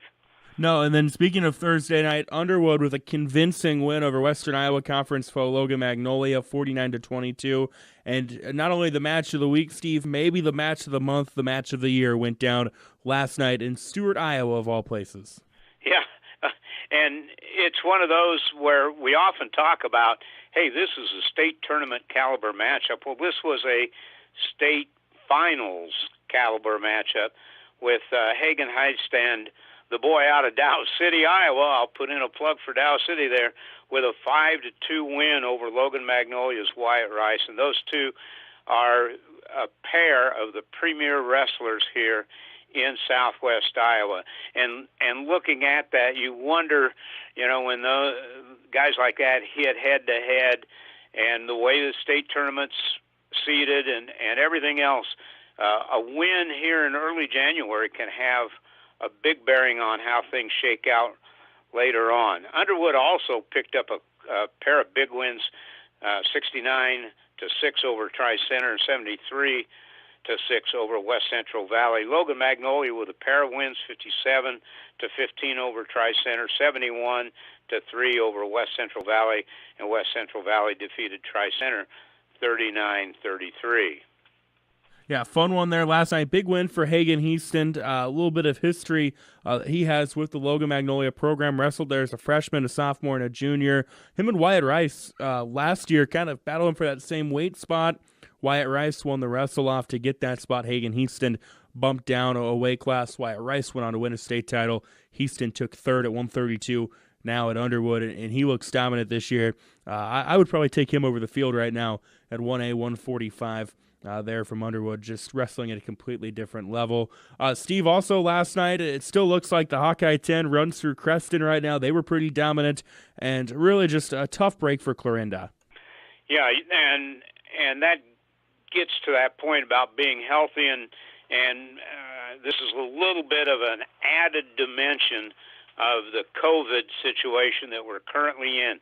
You know, this time of the season, you'll sometimes have kids out of the lineup that are dinged up a little bit, and you get the normal flu or whatever stuff runs through. But COVID's really complicated things, and just keeping your team healthy becomes the biggest concern of a coach. And Clarinda last night had 5 open weight classes, and not giving them the best shot they could have had against Creston. Creston appears to be solid top to bottom in their lineup. They pick up big wins, 51-10 over Kemper Catholic, 66-9 over Clarinda. And again, Clarinda gave up 30 points there in forfeits because of not being able to fill weight classes. And then Creston 78-3 over St. Albert. Also in the Hawkeye 10, Atlantic Chem wins a pair at Harlan, 49-21 over Harlan, and an 81-0 whitewashing of Denison Schleswig, and Harlan gets a split with a 72-0 shutout over Denison Schleswig. So the way we're seeing the Hawkeye 10 shape up, and I should mention too, Glenwood picked up 3 Hawkeye 10 wins last night, beating Lewis Central 57-18, Red Oak 48-29, and beating Shan 54-18. So it looks like right now the way things are shaping up, you've got Creston pretty solid at the top of the Hawkeye 10, followed by Glenwood and Atlantic Cam, and we'll get a chance to see them, some of them hit head-to-head tomorrow. And then I think it's going to be a dogfight depending on who's healthy among Clarinda, Red Oak, Kemper Catholic, Harlan, Lewis Central. I mean, the middle of that Hawkeye 10 conference is just going to be a dogfight. Yeah, Glenwood getting a lot healthier as the season goes along. Also, Steve, one thing we'll touch on real quick, big dual week for HSTW. I believe they went 6-0 on the week in dual action. Yeah, big week for AHSTW, and last night they picked up wins 60-21 over a pretty good ACGC team, 72-6 over East Mills, 78-0 shutting out Griswold. ACGC picked up a pair of wins, beating East Mills and Griswold, and East Mills beat Griswold 36-6 to round out that action last night. But a big win, a big week of wins for AHSTW. Coach Evan McCarthy's got that program wrestling really well right now. Seems like they always turn a corner late December, early January, and kick it to a different level. Steve, coming up tomorrow, we have a fun day on our hands in Atlantic at the Roland Dyer Invitational. You kind of alluded to it earlier. A lot of great wrestlers and great teams are going to be there. Yeah, 16 teams in total, 40 ranked wrestlers coming in. 2 states competing. Blair's bringing 7 ranked wrestlers in Class B. That's the second biggest class in Nebraska. We've got 3 weight classes, 120, 138, 195, that have at least 5 ranked wrestlers, and 12 of the 14 have at least 2 ranked wrestlers. As far as teams are concerned, you've got Underwood coming in 3rd ranked at Class 1A in Iowa, Sergeant Bluff Luton ranked 5th in 2A, Glenwood 9th in 2A. Blair, Nebraska is ranked 4th in Nebraska Class B, and Bondurant Farrar is 3A, and they've got 5 individual wrestlers ranked in Class 3A. Looking forward to that. And Steve, I know there's going to be some weight classes, kind of like you mentioned, that are going to be fun to watch. Well, absolutely, and we look down through it. You don't have to wait very long. You got 3 ranked wrestlers at 106. At 113 pounds, you've got Glenwood's Vincent Mayberry, Cale Peterson of Greene County. He's ranked first in 2A. Luke Frost of Blair, 6th in Class B, and Connor Pfizer of Bondurant Farrar, 6th in 3A. So real quickly, you've got a really loaded weight class there, and then it gets even better at 120. Underwood's Blake Allen, Blair's Jesse Lodges, Glenwood's Matthew Beam, Humboldt's Tice Clarkin, and Bondurant Farrar's Cody Hay are all ranked in the top 10 in their state class rankings. So that's really a tough one there. And again, 126, we've got 4 ranked wrestlers. At 132, we got a possible showdown between last year's 2A state champion, McKinley Robbins of Greene County, and a runner-up from Class 1A, Gable Porter of Underwood. 138 is another one of those weight classes where you've got 5 ranked wrestlers. Underwood's Stevie Barnes, 2nd in Class 1A. Bondurant Farrar's Chase Pfizer, he's 3rd in 3A. Blair, Nebraska's Brock Templar, 5th in Class B. I-35's Ryan Steenledge is 10th in 1A, and Sergeant Bluff Luton's Ty Kedem is 5th in 2A. We've talked about how tough 145 can be, and we'll see Hagen Heisten there again. And looking on down through, there's a couple wide open weight classes, but we also have, like at 170, Atlantic Cam's Caden Stutzman. He's ranked 2nd in 2A. And AHSTW's Denver Poly, who's ranked in Class 1A. 182 might be one of those open ones, but then we turn right back around, and at 195, 5 ranked wrestlers there. C.J. Carter from Glenwood, ranked 1st in 2A. Underwood's Carter Davis, who's ranked 11th in 1A. Audubon's Cooper Nielsen, 7th at 1A. New Hampton's Braden McShane, 11th in 2A. And Bondurant Farrar's John Powers, 8th at 3A. And it's just a plethora of outstanding wrestlers we'll see all day long at the Roland Dyer tournament. Looking forward to it. You can listen to it on KMA 960. You can watch it, KMAland.com. Tomorrow, Steve Byer and I will be there with that for the Roland Dyer Invitational. You've been listening to This Week in Wrestling for KMA Sports and Steve Byer. I'm Trevor Mader. We'll see you tomorrow. Welcome back, and upon further review, and we are once again talking with a class of 2022 kicker from the area. We're going to Creston today, where Caleb Howard is one of a few Creston football players that are going to continue their football careers, I guess, at the next level there at Graceland. Caleb, how's everything going with you today? I'm doing good today, you know. Yeah, Just great. chilling. Well, we appreciate you taking the time to talk with us. Hey, tell me a little bit about kind of the decision of choosing Graceland and kind of maybe, I guess, the process of how it all came about. Well, like long story short, I mean, I took a visit up there. I wouldn't have been without my best friend Chris and stuff. But however, I went up there and stuff and went to a game and stuff, and I just like the atmosphere up there, and it's a beautiful atmosphere. I just like it, you know, and it's close to my hometown. Mm-hmm. So see my mother. Yeah, so you mentioned your best friend Chris. Tell us a little bit about that. I guess you're talking about one of the other Creston players going there. Yeah. Yeah, he helped me got the, like, if it wasn't for him, I wouldn't be, like, that there at all. Well, he just talked to the coaches, and coaches talked to me and stuff, and hopefully they like what they saw and stuff, so thanks to him. Yeah, we're talking with Caleb Howard from Creston. He's going to play football at the next level for Graceland. I guess tell me a little bit about, what you personally liked about the school and the football program. What was it that stuck out to you? Going up there, seeing, like, I was watching the football team and stuff and seeing their atmosphere, and like there's like a family there, what I saw, what I felt, and with the coaches and stuff. And I going to meet the new coach, Chris, Owen, and I are all going to go up, I think, January to meet the new coach and stuff to see how he is and stuff for the head coach. And we took a tour around the school and stuff, and I just think it's a beautiful thing, and I'm going to go into psychology and stuff, so Yeah. they have a good program for that. Great. Yeah, you're talking about Owen Richards, Chris Wilson, two of your teammates that are also going there to Graceland.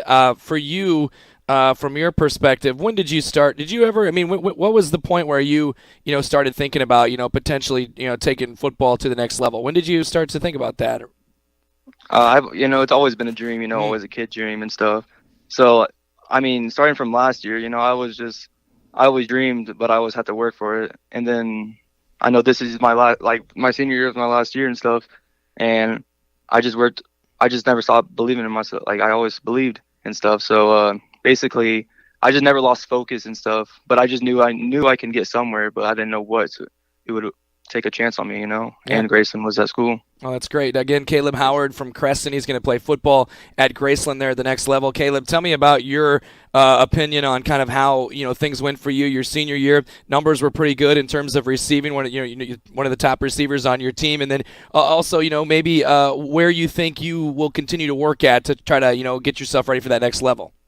My opinion about this year, I think I didn't really have high. I don't always believe in high expectations. I always do baby steps and stuff going through it. So I think I had a great year, because what I've done and stuff and what I've done through this off season. But however, I got injured from the last game and stuff, so I feel like it could affect a little bit of it. But I feel like I put up good stuff and like that, like film and yeah, like stuff. Yeah. Well, what about getting ready for that next level? What do you think you're going to work on? I'm going to just work on my controlling. I'm going to probably gain more weight a little bit because I'm like 170 right now at 5'10", and I'm just trying to get to the higher because I've seen they're pretty dogs down there and stuff, and it's a different atmosphere playing high school to that. So I got to get myself ready, and be focused. Yeah, you mentioned a little bit about how this is a dream of yours. So what does this mean to know that this is a kind of a dream? It is a dream come true, I guess. Yeah, it means a lot to me because I've always played football my life. So I couldn't ask for anything better. And I'm like the only one in my family going to college and has ever been this far. So I just try to take pride in it and just continue. I don't really I don't know how I can say it. Yeah, well, I mean, it's you're speechless, right? Yeah, it's very speechless. It's I don't even know. It's crazy. It's just how much hard work and believing in yourself can do. Yeah, that's awesome, and congratulations once again to you, Caleb Howard from Creston. He's going to play football for Graceland. Caleb, we appreciate the time, man. Congratulations. We wish you the best. Yes, man. Thank you. Welcome back into Upon Further Review. We continue to talk with many of the class of 2022 college decision makers, and the latest one, Allie Witt of Underwood. She's going to go to Hawkeye Community College to run track in the future, and she is with us now. Allie, how are things going today? They're going pretty well, I would say. I'm getting super excited for track season to come up starting soon. Yeah, and always, a fun time with the track season. It's probably easy to say this now, but just you go back to 2 years ago when there was no track season. Does that kind of make it a little more exciting every year, knowing now that it's not given? Yeah, I came back my junior year, and I was so excited. It was hard to find the motivation, but, the excitement to, be doing that all again, having meets and stuff, made it so much easier, though. To come back. And Underwood probably going to have a really, really good team as well. That'll be exciting to watch. Again, talking with Allie Witt of Underwood, who's going to run track at Hawkeye in the future. First off, it sounds like track is a sport that you're very passionate about, very excited to do. What does it mean for you to know that when this season is done at Underwood, you've still got a track career left at the collegiate level? It's honestly very exciting for me. I never saw myself being a college athlete until the end of my junior year, until Coach Shakespeare reached out for me from Hawkeye, and it kind of just opened up a lot for me, and I realized I could go so much farther with this, and I don't have to give it up as soon as I thought I would. Yeah, you mentioned maybe you didn't think that college athletics were in your future. Where did that thought kind of come from? I just didn't think I would ever really have the passion to want to continue a sport until I like fell in love with track, and it like has become my favorite sport. And I just like, I don't know, it's just like my passion now, and I enjoy running more than anything. Getting time with Allie Witt of Underwood, going to run track at Hawkeye Community College. So you kind of touched on this a little bit, that the coach there reached out.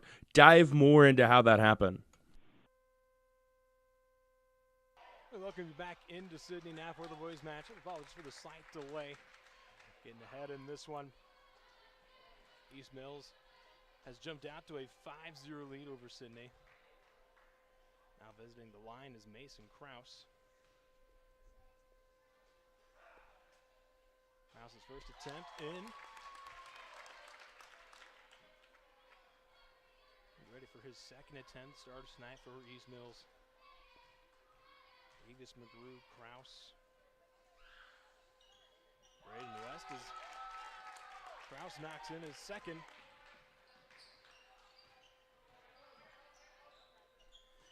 Sidney now working around the perimeter. Handling it is Phillips. Phillips tries to kick it out.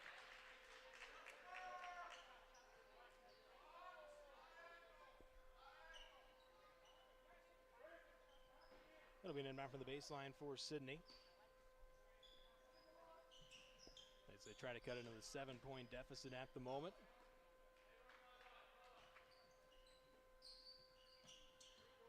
Handling it, Kyle Beam. Now he gets tipped away there, but Garrett Phillips now hauls it in. Driving out on the baseline, it gets ripped away there by Peyton Embry. Gives it to Braden West, kicks it out to Krause in the right corner. Krause handles it. West now from the top of the key. Long two-pointer goes for the big man. They get a 9-0 run here for East Mills tonight. Coming out hot here in the first quarter. It's a quick 30-second timeout. We'll stick with you here, trying to get you caught up just a little bit on the happenings right now. Starters for the East Mill boys: Zach Thornburg, Davis McGrew, Hayden Ember, Mason Krause, and Braden West. They're coached by Kevin Schaefer. And then taking a look for Sidney. They're rolling around. Connor Behrens, Garrett Phillips, Kyle Beam. So it's Cole Jorgensen who's making his return. Been out for a little bit of the season. Had a huge start to the year. In fact, had a phenomenal game last time I was here. And they took on Stanton. 20-plus point game for him in that one. They're coached by Kent Larson, longtime coach there for them. Bringing it across now, Matthew Benedict, the one starter that I hadn't mentioned yet for the Cowboys. Garrett Phillips now handles that at the point. Going to give it now to Benedict, who kicks it out of the left corner to Jorgensen. Great coach here from Krause. Jorgensen gets held up at the baseline, has to give it up to Phillips. But brings it back to the point now, driving to the post. On the left block, a lot of contact, no foul though, either way. That ball's going to sail out of bounds off of East Mills.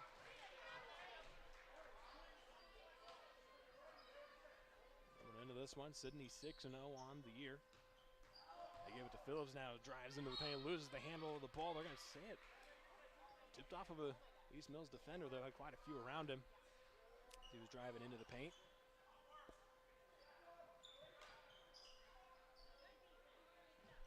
Tight defense here for the Wolverines on the inbound. They're able to get into Jorgensen on the right side. Krause on the guard, kicks it out to Phillips. Right wing screen from Jorgensen. Moving to his right now is Phillips. Cross to the top of the court to Benedict. Lots of the move there to go into his left. Short jumper doesn't go. Hauled in on the board. Peyton Embry. Gives it off to Zach Thornburg, who now gives it to West, who now gives it to McGrew. Right wing to the top of the key now. Braden West now on the right side once again. Held up now. Goes off to Peyton Embry, now gives it to McGrew. McGrew now driving here into the paint, kicks it out left side. Now driving in left elbow. Zach Thornburg now pass. Gets tipped over to Embry now. Thornburg handles it once again on the left side. Trying to go to the top here. East Mills trying to penetrate, not able to find it though. Braden West pops up a three from the left wing. 12-0 Braden West. Showing off the range so far in this one, up to 5 points now. Now a West for three-pointer for Jorgensen from the left wing. Bounces off the rim, hits the top of the backboard. East Mills come out of this one hot. They get 12-0 here in the first quarter. 4:15 left to play here in the first. Now Baden Embry handles on the left elbow, drive it down to the left block through the contact. Shot no good. Hauled by Braden Godfrey for Sidney. Sidney scoreless still as Benedict handles it. Gives it off to Phillips. Stray ball from the right wing. A little long off the back arm, but an offensive rebound and a chase down by Taylor McPhail. Gives it back to Phillips now. Cross court to Jorgensen on the left side. Screen from McPhail looking for the roll. Instead, Jorgensen going to pop the three from the top of the key. Doesn't go, but McPhail on the offensive board again. And then a little backwards left-handed layup goes in. Breaks the drought for Sidney. They get 12-2 here early in the first. Baden Embry handles it now. Cross court to Krause on the right wing. Krause now top of the key. Guarded by McPhail. Screen there for Embry. Moving to his right. Weston handles it in the right corner. Driving it hard in the paint as West is going to lose the ball, but a foul. Foul called there on Sidney. Going on McPhail.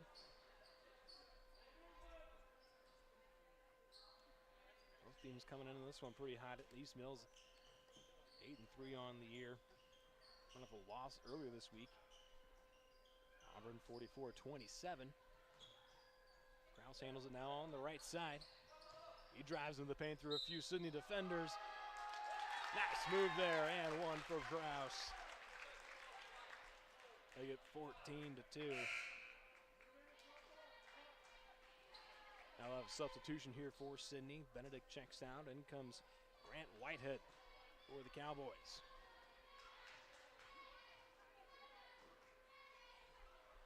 Krause's one attempt is good. That's a three-point effort there from Krause. He's up to 3 points on the night. There's now a pass there from Whitehead to Godfrey. Gets tipped by West. Call region foul there on him. His first foul of the night. 2:53 left to play here in the first quarter. Now driving into the paint is McPhail. He's didn't quite get the pivot there to get his foot set. He's going to get called for a travel. Inbound for East Mills on the baseline. Bringing it across is McGrew. Trying to hold on to a 15-2 lead. Attempt there, no good. It gets tipped out. Jorgensen now working quickly down the right sideline. Driving here into the paint. Doesn't get it to go. Goes for his own offensive rebound. Foul on the floor. Foul there on Mason Krause. First foul of the night for him. Grant Whitehead will handle the inbound for the Cowboys. Gets it into Phillips and goes right back out of bounds. Got tipped out by Krause. Or excuse me, McGrew was the one who tipped it out.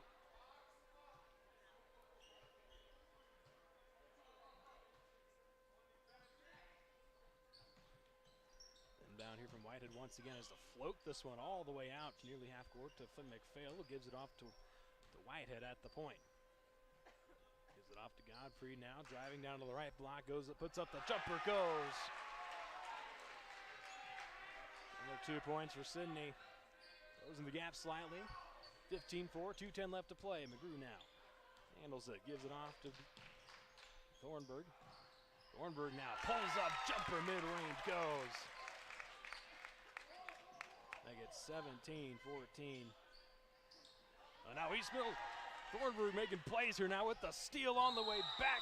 The layup, a lot of contact, foul.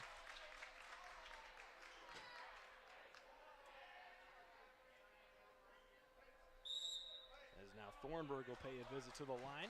But before we see that, we'll see a timeout called by Sidney.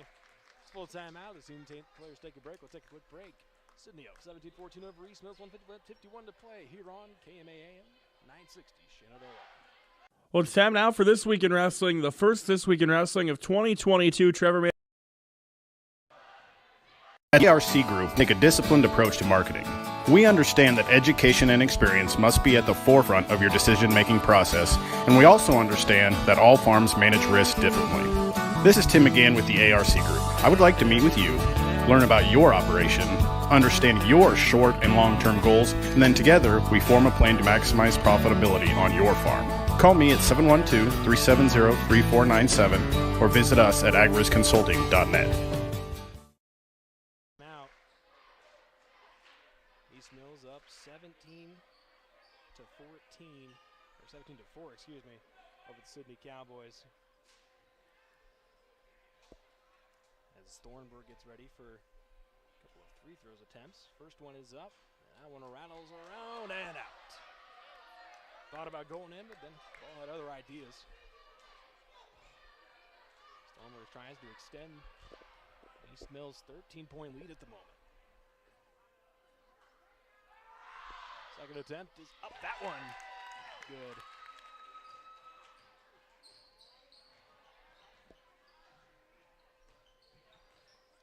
Extends the lead slightly for East Mills. Now driving him down to the right block.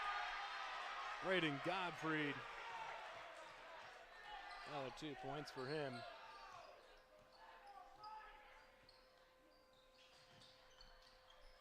They get 18-6, and now driving. Mason Kraus with the offensive board. 2 more points for him on the night. 20-6 now.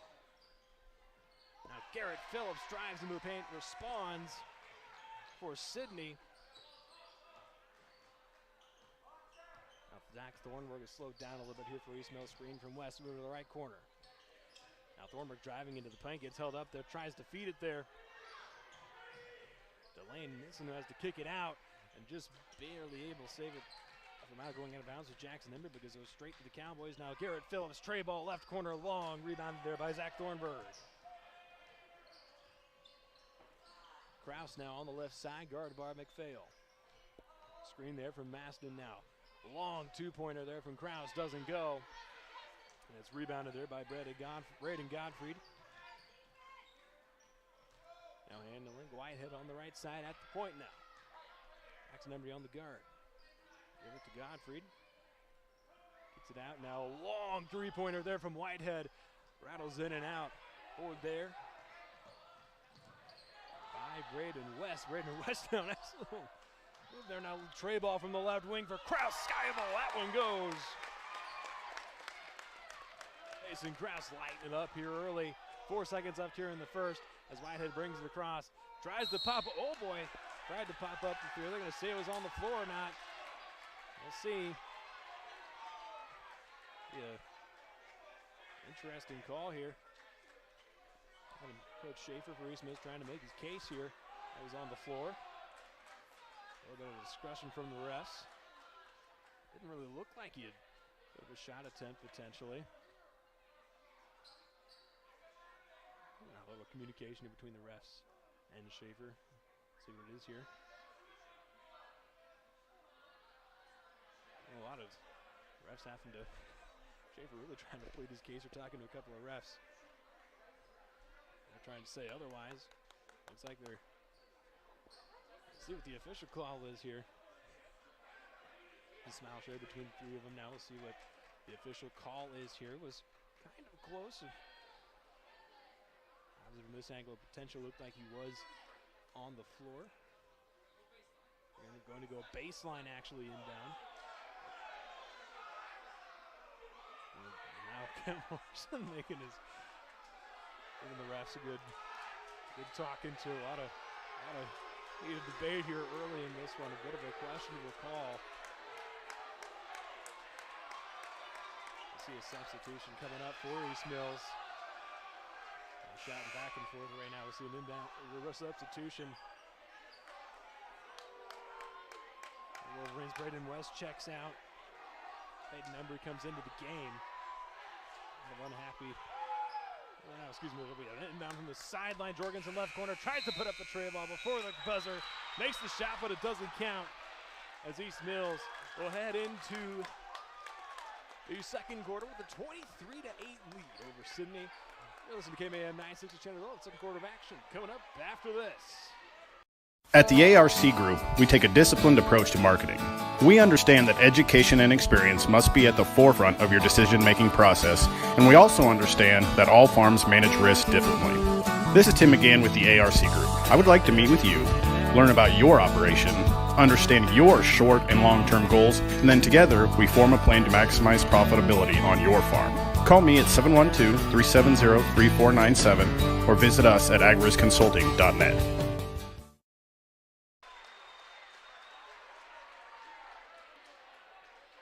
Seeing is believing. That's what you'll hear from customers that choose Barrett Auto Center of Glenwood time and time again. Barrett customers come in for vehicles and service work, but they come back for conversation and honest advice. They want one of the largest pre-owned and fully serviced inventories in KMA land, and they return when they've gone elsewhere and it just isn't the same. See and believe for yourself how little differences add up to a better car buying experience. Come back to Barrett's and Barrett'sAutoCenter.com. About to get underway. Did have the fans that were asked to leave the arena. They were too vocal for the refs. Taste in this one. Davis McGrew handles it for the Wolverines, driving down the baseline on the left side. Kicks it out now to Krause in the left corner. Now he's going to drive down the baseline, going for the behind the back shot. Doesn't go. Godfrey on the rebound. Sidney trying to get back into this one, down 23-8 at the moment. Jorgensen drives, right block, fadeaway, doesn't go. And the defensive rebound picked up by Zach Thornburg, now driving back quickly, hauls it up. Now gives it to Krause. Nice dish and play up there from Mason Krause. Extends the lead 25-8. Now handling it, Connor Behrens now kicks it out. Three ball there from Kyle Beam, nowhere near the rim. Zach Thornburg brings it in. Moving it across, 7:10 left to play now in the second quarter. Oh, a nice little pump fake there to get Godfrey to jump, and Thornburg knocks it in. Makes it 27-8. Now Godfrey driving left block. West hits the block, but Godfrey grabs his own offensive route, grabs the ball back up, able to put it back. He's up to 6 points now. Closes the gap 27-10. Krause now thinks about the long three, instead gives it to West on the right side. He's going to put up the trail over on the right wing. That one rattles in and out. That was a rebound there by Grant Whitehead. Whitehead now driving into the paint to the right block, goes up to the shot, and one it looks like. A three-point effort there from him, potentially coming up.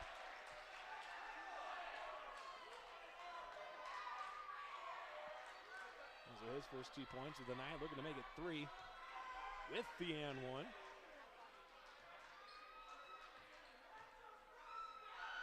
Whitehead and one attempt. Rattles around and in. It's a good three-point effort from Whitehead coming off the bench. Inbound for East Mills is Zach Thornburg. He'll bring it across. 27-13 in favor of the Wolverines. Ember handles the left elbow, driving down the block. A lot of contact, shot doesn't go. West hits it up and out. Only a rebound there by Kyle B. Now quickly down Godfrey. A lot of contact, no foul called. Braden West now holds it up at half court, gives it to Zach Thornburg. Thornburg now driving out of the base on the left side. West handles it on the left wing. Step back, thinks about the three, gives it to Krause. Krause now puts up the tray ball from that left corner, rattles out. Off defensive rebound there by Jorgensen. And now back is Behrens. Behrens tries to spin move instead. It gets forced down and now ripped away by Embry. Krause picks it up. Now coming back quickly is Krause on the left side. Gives it to Thornburg on the left wing. Thornburg thinks about the three instead. Keeps it down now and on the cut. Tried to get it to Thornburg. Instead it's picked up by Connor Behrens. And now Bedenek driving. Kicks it down, Jorgensen right wing, three, short. Bounces all the way out to the far sideline. It was tipped there. As Braden Godfrey will be an inbound for the Wolverines. The substitution is made for Sidney. Fail checks back in. Also Kylie Williams sticking in for East Mills. As McGrew handles it on the right side.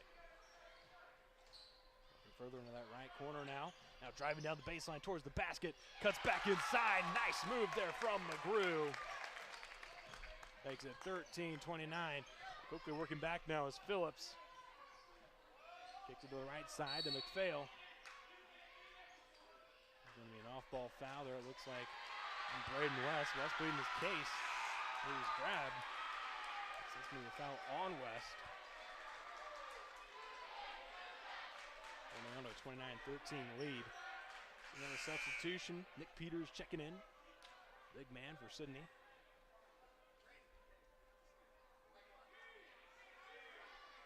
Braden West walking over to the bench now. There's a couple of fouls on the night. Checking in instead now. Lane Maston. Another foul call on East Mills. That's going to send Behrens to the line. Another leave on Peyton Embry.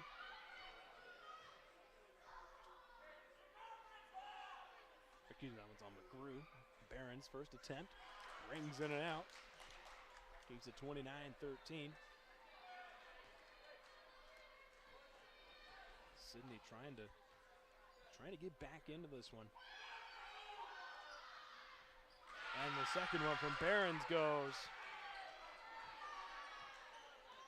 Closes it now. Just a 15-point game. McGrew now, jumper from the paint. A little short. Doesn't go. Nick Peters on the board. Now working quickly now down the right side. Phillips driving down the baseline. Comes back to the left side now. Mid-range jumper. Fadeaway goes. Nice shot there from him.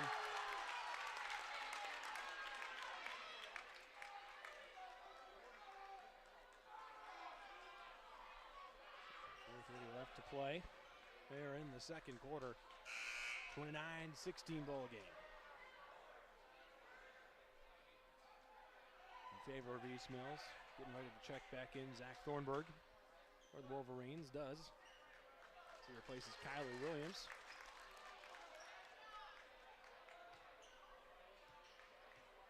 Drew takes the inbound. Now he's bringing it across to half court. Now going to lob it there to Kraus. No, Kraus driving down the left side of the paint. Foul called though.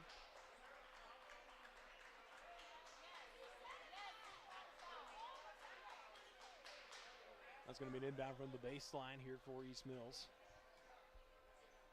Embry on the inbound. Trying to get it in here. Finally does. Zach Thornburg has to lob it to him. Thornburg now is going to drive down the paint and feeds it to Embry. Nice feed and finish. Embry knocks it into two. Extends it to a 31-16 lead. Another foul call on the floor. On sit.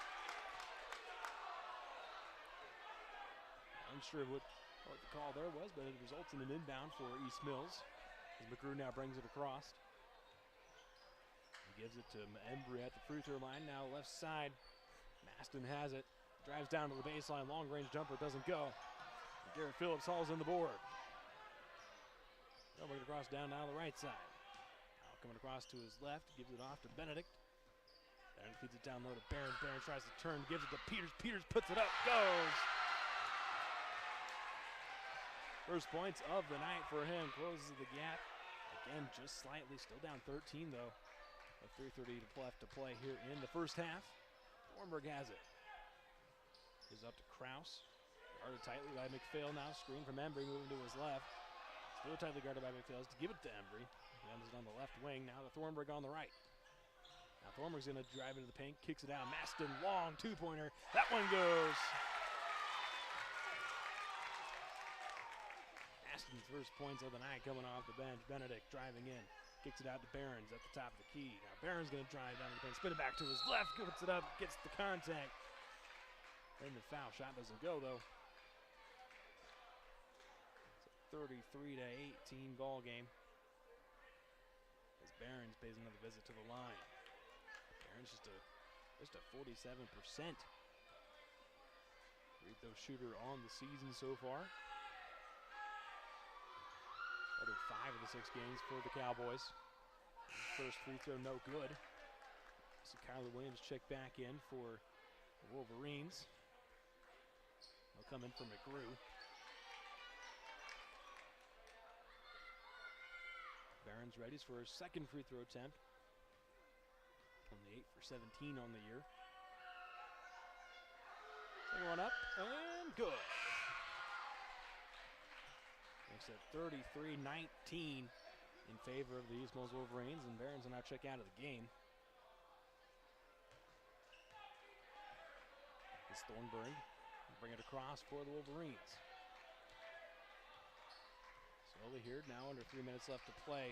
Gives over to Williams on the left side now. Tried to go cross court, but Phillips tipped it.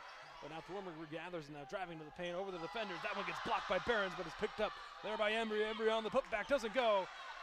Now a scramble for the ball on the floor between three players.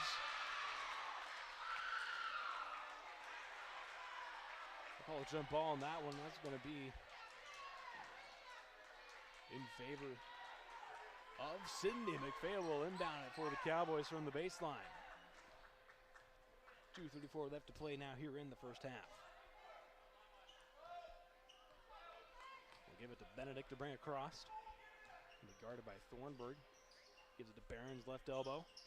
Now driving down to the left block. Looks for the contact, but doesn't get the foul, but gets the shot to go. Connor Barron's having a, Godfrey, having a solid night thus far. Didn't score for the Cowboys so far. Krause now tightly guarded there by Benedict. No foul called. That forces Krause to call a timeout. A lot of contact there with Benedict and Krause, but no foul called. Timeout call for East Mills. We'll take another quick break. Girls in KMAM 960 Shenandoah. Seeing is believing. That's what you'll hear from customers that choose Barrett Auto Center of Glenwood time and time again. Barrett customers come in for vehicles and service work, but they come back for conversation and honest advice. They want one of the largest pre-owned and fully serviced inventories in KMA land, and they return when they've gone elsewhere and it just isn't the same. See and believe for yourself how little differences add up to a better car buying experience. Come back to Barrett's and Barrett'sAutoCenter.com. Welcome back here to Sidney. East Mills up 33-21 over Sidney right now here at Sidney High School. Sidney comes into this one 6-0 on the year. East Mills, meanwhile, coming 8-3. They're going to get their first win, or their second win of the new year here today. Won earlier this week over Essex 64-20. Krause now handles down the right side. Now gets tipped by Benedict, but Krause regains it. Now driving back towards the middle, Thornburg wide open on the left, but instead he's going to give it to Williams. Williams feeds the cross court to Embry on the right. Now back cross court to Williams on the left. Now left corner, Thornburg pass. Saved by Thornburg there. East Mills possession stays alive. Now Cole Jorgensen reaching in, swatting that one. Unable to keep it away, though, and Master drives towards the basket from the left corner. Strong 2 points there for Maston. Makes it 35-21 with 1:29 left to play here in the first half. Beating down low to Jorgensen was Godfrey. Jorgensen gets it to go. First couple points of the night for him. Trying to keep Sidney somewhat within striking distance. Potentially pass to the paint, gets tipped there. I believe it was Taylor McPhail who tipped that one, and Jorgensen came up with it. On the left side, Phillips top of the key. Benedict now gives it to Godfrey at the right elbow. Oh. Heck of a swat right there. Heard that one all the way up here.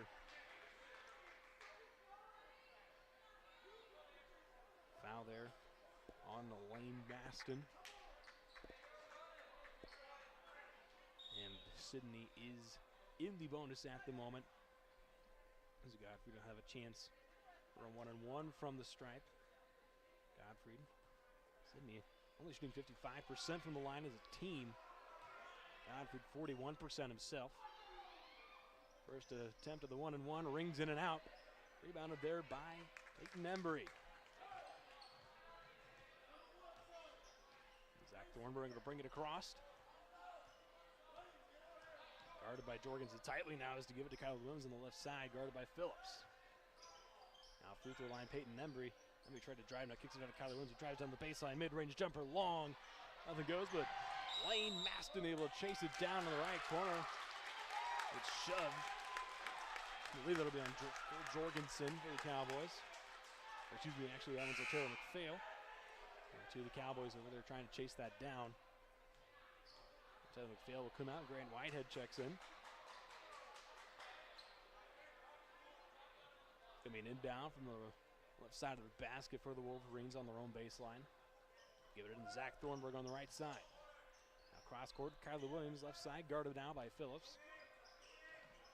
Looking to drive here deeper in the left corner. Let's get it back out to Thornburg at the point. 23 seconds left to play here in the first half. East Mills likely more than content to hold on to it here. So they just pass it around the perimeter. Now we hit 15 seconds left. Not too tight a defense here from Sidney. Thornburg continues to hold it. 10 seconds now. Drives down the perimeter. Now Kylie Williams left side. Back to Thornburg at the top. Cross court. Looking for lane. Maston. Oh, just out of the reach of Maston. That'll sail out of bounds with 5.1 seconds left. They're going to make a substitution. Kyle Beam checking in now. Braden Godfrey. For the Cowboys. Again, 5.1 left. East Mills up 35-23. Now moving quickly, Peyton Benedict now gives it to Phillips. Long three-pointer from the right wing. Well short. And Mason Krause will pick up the rebound. That is the end of the first half. 35-23. East Mills up over Sidney at the moment. We'll take a quick break. We'll have some halftime stats for you right after this. Seeing is believing. That's what you'll hear from customers that choose Barrett Auto Center of Glenwood time and time again. Barrett customers come in for vehicles and service work, but they come back for conversation and honest advice. They want one of the largest pre-owned and fully serviced inventories in KMA land, and they return when they've gone elsewhere and it just isn't the same. See and believe for yourself how little differences add up to a better car buying experience. Come back to Barrett's and Barrett'sAutoCenter.com.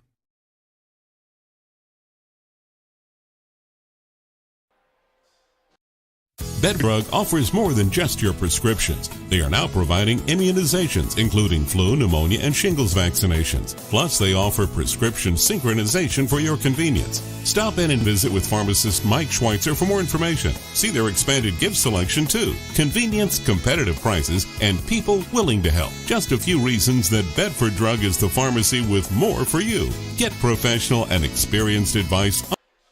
Welcome back here to Sidney. Halftime here in the boys matchup of this corner conference doubleheader. East Mills up 35-23 over the Sidney Cowboys at the moment. Mason Krause up to 8 points on the night already. Braden West 5 of his own. Also 5 from Zach Thornburg leading scores for the Wolverines at the moment. Leading scorer for the Cowboys on the other hand, Braden Godfrey putting up 8 points in a losing effort so far. East Mills came out firing there in the first quarter. One big old 12-0 run to start the first quarter. Where Sidney was finally able to get on the board. It was a little back and forth action before we finally came to the end of the first quarter action. 23-8 in favor of Wolverines. And Sidney able to claw back just a little bit there. Had a nice 8-2 run there in the middle of that second quarter to bring themselves back into contention just a little bit. But nonetheless, East Mills still boasting big 12-point lead, 35-23. We'll have the second half of action at this corner conference boys matchup coming up for you here on KMA at 960. Shenandoah, be sure to stick around. I'm Nathan Hewitt.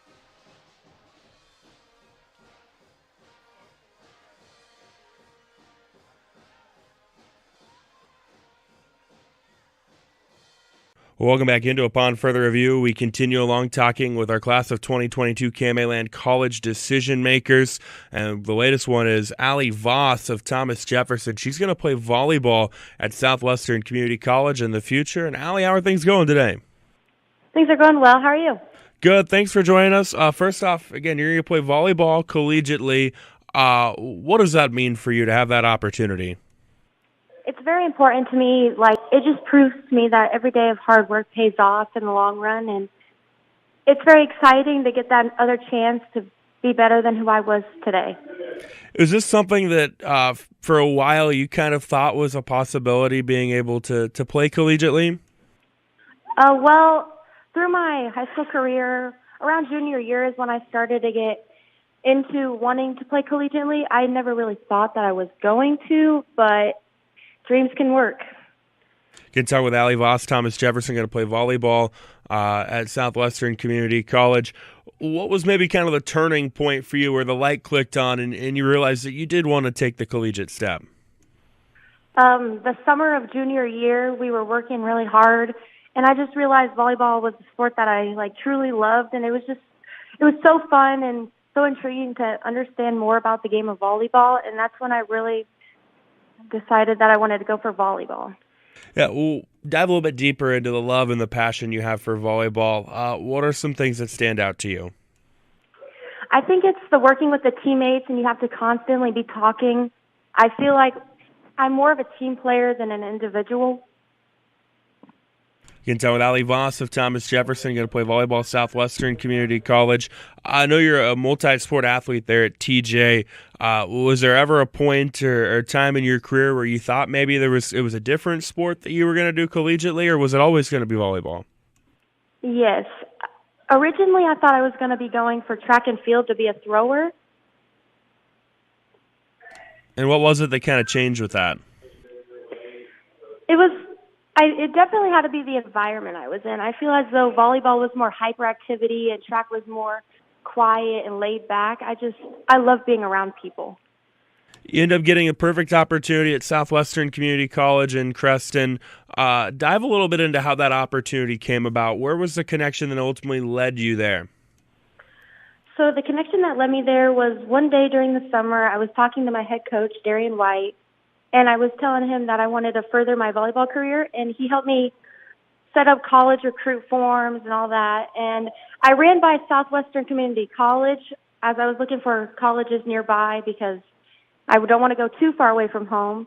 And I ran into Southwestern Community College. I applied for their academic program, and I got in. So then I filled out a recruit me form, and I reached out to the coach. And then she called me one day, and ever since then, it's been my biggest accomplishment. And that's awesome to hear. Again, with Ali Voss of Thomas Jefferson. What were some things within the program that kind of stood out to you? Well, it's close to home. It's a small town, so I would understand like the teachers, and they would be accepting with me being gone. I have family down there as well, so it just all helps. And when I walked into the building, when we went on the interview with them, tour, I immediately fell in love. It felt so comforting. Everyone was so nice and welcoming. When you look at your game, what do you feel are some things within that you do well that hopefully can transition over to the collegiate level? Talking. I love to talk. I feel as though I'm a hard worker, and I'm not afraid to get up every morning really early to put in the work. Now, on the flip side, what are some things that you want to work on? Probably taking care of my body a little bit better. There's been times where I play on hurt ankles, and I feel like if I were to just have better health of my body, that would be way better. What do you feel it will do for you collegiately? Being in high school, you've been a multi-sport athlete with volleyball and softball and basketball and et cetera. Now just being able to focus on one sport collegiately, do you feel that'll benefit you in some ways? Yes, I feel like putting all my time in one sport is way easier than putting it in 4 sports. Get with Ali Voss of Thomas Jefferson, going to play volleyball collegiately at Southwestern Community College. With a 2-year school, there's always the possibility of being able to continue your volleyball career if the opportunities present itself. Is that something that you've thought about at this point? Yes. I take this 2 years as a way to grow even better and hopefully be looked at by even more universities and further my career that way. Yeah, what would be an ideal kind of 2-year stint for you there at SWIC? I feel like my ideal year is to work on who I am, get better, be more active, get stronger mentally and physically. Again, that's Ali Voss of Thomas Jefferson, going to play volleyball at SWIC. Ali, thank you. For over 25 years, Chat Mobility has provided you the latest technology, competitive prices, and a nationwide high-speed network. Though important, we're a whole lot more. We serve your hometown communities, sponsor your local chambers and events. It's our goal to work hard while giving back to those who graciously support us. At Chat Mobility, our interests are much deeper than providing great service. We're just committed to serving you. This is Kane with Gowing Plumbing. Gowing Plumbing is the name to remember for 24-hour service. That includes after hours and weekends, because that is when problems usually occur. We're located in Shenandoah, but we also serve the surrounding communities. That's the way it's been done for more than 70 years. And we work on boiler heat, so call fully licensed Gowing Plumbing any time of day or night, 246-1803, or after hours at 712-310-9248.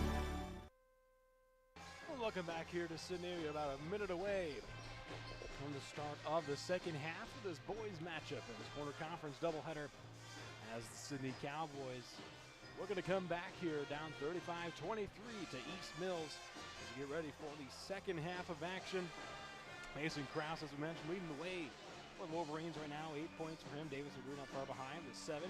5 for both Zach Thornburg and also Braden West. A couple for Kyler Williams and Lane Maston. Had a couple of nice jumpers there late in that second quarter coming off the bench. He's up to 4 points. Mason was able to ride a nice 15-point first quarter lead here. They're still up by 13. Sidney came back a little bit. It closed the gap just slightly. Made a nice 8-2 run there in the middle of the second quarter. And East Mills is able to hold on to the lead. Double-digit lead as we get ready for the second half of action here tonight. Sidney was undefeated coming into this one. Garrett Phillips was our leading scorer coming into this one after Cole Jorgensen had been out for them after the first couple of games. I mentioned 20-plus point performance last time I had the chance to be here in Sidney when they took on Stanton. That was a big win for them there. Nonetheless, though, second half of action. Moments away. As Davis McGrew will handle the inbound for the Wolverines. And he'll give it in to Zach Thornburg, and here we go. Up 35-23, East Mills starts with possession. With Braden West, left corner now. Thornburg near the top of the key, back to West, left side, driving here into the paint now. Feeds it to McGrew. That was no good, but Peyton Embry on the rebound. Jorgensen rejects it, though. Embry has to go up again with it. That one rattles up at Embry with his own offensive rebound once again. Gets tipped by Jorgensen. And now Jorgensen finally pulls down the defensive rebound. And now Phillips handles it on the right side. Right corner now. Beam drives into the pin on the right block. A lot of contact and one. Kyle Beam took a tumble on that one. As the first points of the second half go in favor of the Cowboys. And Kyle Beam now, his first points of the night. Looking to make it a 3-point effort. Just 33% from the line, 2 for 6. And make it 2 for 7 as Braden West hauls in the rebound. Thornburg bringing it to cost once again. Gives it to Embry at the free throw line out of West. Left wing. Jump 3 ball doesn't go. Jorgensen on the rebound once again. Gives it to Phillips now. Drives to the free throw line. And then kicks it out to the right corner to Beam. Now gives it to Benedict. He'll take it to the point. Jorgensen on left elbow. Jumper doesn't go off the mark. Rebounded there. Bounces out to Thornburg. They'll bring it across now. East Mills still holding on. 10-point lead right now. McGrew now driving down the baseline on the right side. Slows up. Pass gets tipped by Jorgensen. Picked up by Phillips. And now tried to get it across court to Benedict, but they'll have to slow it down now as Benedict gives it to Jorgensen. Top of the key. Wide open 3. Doesn't go for Jorgensen. And chasing down the rebound into the left corner is Peyton Embry. His 5th rebound of the night. As Thornburg brings it across with 6:18 left to play. Here in the third quarter. High pass called in by Thornburg at the top of the key. Now to left side to West. West now feeds it down in the paint. Embry jumper from the free throw line. Well short. Kept it alive by McGrew. Gives it into West. West with the putback. 7 points now for him on the night. Makes it 37-25 back to a 12-point lead. 5:02 left to play. Krause tips that one, but Jorgensen able to haul it in now. He's driving down the right block. Gets rejected there by Krause. Now Braden West on the fast break. Has a layup with the right hand. That one goes. They get 9 points now for West and a 39-25 lead. Phillips handles it for Sidney. I think that was Benedict. He gave it to Phillips, then Phillips passed down low. Gets it picked off there. Peyton Embry gives it to Davis McGrew. McGrew now gives it to Thornburg on the right side. Feeds it down to the left elbow to Embry, back outside to the right to Thornburg. Has to kick it out to Krause now. Guarded tightly by Benedict. Working to his left now is Krause. Guarded now by Benedict to the right side to Thornburg. The perimeter now able to feed it down low to the post to Embry. Has to kick it back out to Thornburg. Tray ball right wing. short. Offensive rebound, though, by West. Mid-range jumper off the backboard.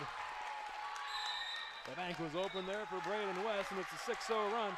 All 6 points coming courtesy of Braden West. We'll see another full timeout called here by Sidney. We'll take a quick break here as well. 4:51 left to play. East Mills up 41-25 over Sidney here on KMA AM 960 Shenandoah. This is Kane with Gowing Plumbing. Gowing Plumbing is the name to remember for 24-hour service. That includes after hours and weekends, because that is when problems usually occur. We're located in Shenandoah, but we also serve the surrounding communities. That's the way it's been done for more than 70 years. And we work on boiler heat, so call fully licensed Gowing Plumbing any time of day or night. 246-1803 or after hours at 712-310-9248. Coaching great John Wooden once said, "It's the little details that are vital. Little things make big things happen." Just as in the world of sports, this quote is vital to the work that we do at Hackett Livingston Funeral Home in Shenandoah. We take care of all the details so that you can focus on what is most important. Welcome back here to Sidney. 4:50 left to play here in the third quarter of action of this boys match from this corner conference. Doubleheader between Sidney and East Mills. The Wolverines right now at 41-25 over Sidney. As Phillips now gives it to Barons at the free throw line. 35 left double team there by the Wolverines. Gives it to Benedict at the top of the key now. Guarded by Thornburg. Left side now to Phillips. Guarded by Kraus now. Driving long jumper. Doesn't go. Rebounded by Thornburg. And Braden West now driving into the paint. Nice cut there in the feed. And Thornburg actually was Peyton Ember who went up for the shot there. Ember having a decent night. 5 boards, 4 points. First foul of the night on Cole Jorgensen. Peyton Ember's first attempt is up and rattles in and out. Just a 36% free throw shooter. 4 for 11, now 4 for 12 on the year. Started all 11 games this year for the Wolverines. As the second attempt is up, and no good. Rattles in down again, rebounded there by Godfrey. And he'll give it to Benedict, who will bring it across. Hands it off to Phillips. Phillips now driving, jump stop there now, gives it to Benedict, top of the key. Now kicks it out right corner. Phillips, tray ball goes. Closes the gap slightly, 41-28. Phillips now up to 7 points on the night. Jumper from the free throw line there for Emby doesn't go. Ball rattles around before it's picked up by Garrett Phillips. He's going to bring it across now for the Cowboys. Left corner beam. Now coming out to the point. They'll call some signals here, get a play going. They spread the floor. They give it to Phillips on the left side. Phillips tries to feed it down low to Barons. Ball gets away from him though. Chasing down in the left corner was McGrew. Now he gives it to Kraus on the near side. Kraus puts up a long tray ball from the left corner, well short and off the mark. And Connor Barons comes up with the board. Now Gary Phillips now driving down to the right block. Tries to spin inside. Ball gets away from him. Offensive foul on Phillips. Kraus takes it. McGrew takes the charge. It's going to be an inbound. We'll see a few substitutions here for Sidney as well as one for East Mills. Phil Jorgensen with Whitehead will check back into the game for the Cowboys. Lane Maston checks back in for the Wolverines. West handles it now, left side. Double team there. Ball gets tipped, but McGrew trying to chase it down. They're going to say one off of McGrew. Good defense there from Cole Jorgensen. It'll knock that one loose. Feels Grant Whitehead in on that one. Going to be an inbound for Connor Barron. Still down 13. 2:58 left to play here in the third quarter. Sidney trying to claw back into this one. Similar to what we saw the girls matchup earlier. A lot of contact right in the west. Falls Connor Barron. Godfrey got fed there. Draws the foul on the left block. Foul there on Lane Maston. His third foul of the night already. Send Godfrey to the line. Godfrey has had a solid night so far. Looking for his 9th point here. Doesn't get it. West with the rebound on the and one. Or 1-and-1. Oh, well, actually, I myself even thought that was 1-and-1, and so did over on the court apparently.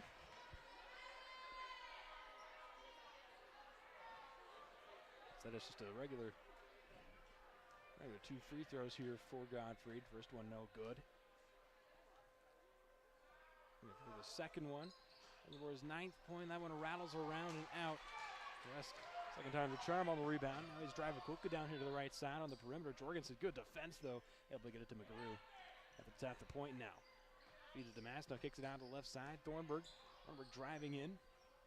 Puts up the jumper over Barron's, unable to get it to go. Maston was going for the rebound. Ends up taking a tumble out of bounds instead. That'll be an inbound from the baseline for Sidney. Now Whitehead quickly moving. They give it to Jorgensen, left corner.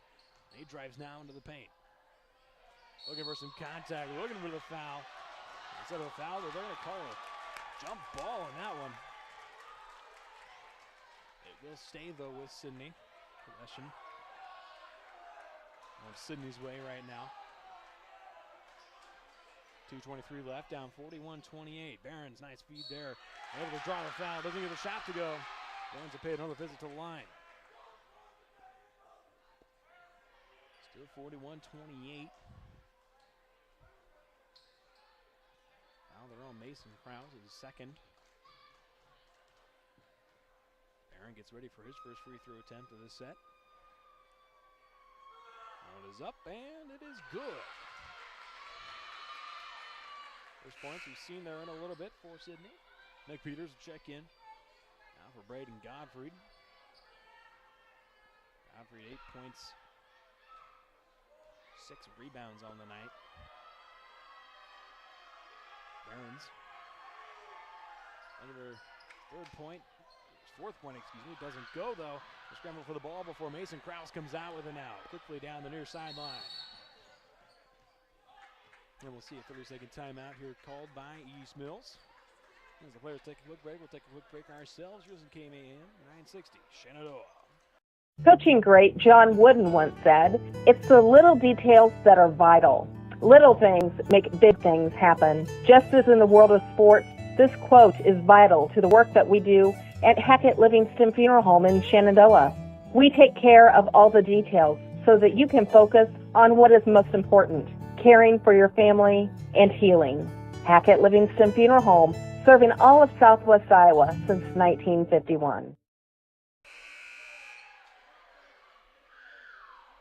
Well, welcome back to Sidney. Got 2:14 left to play here in the third quarter of play.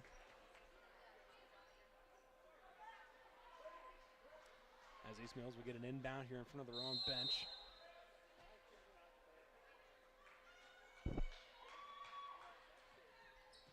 And now Thornburg handles it at the point.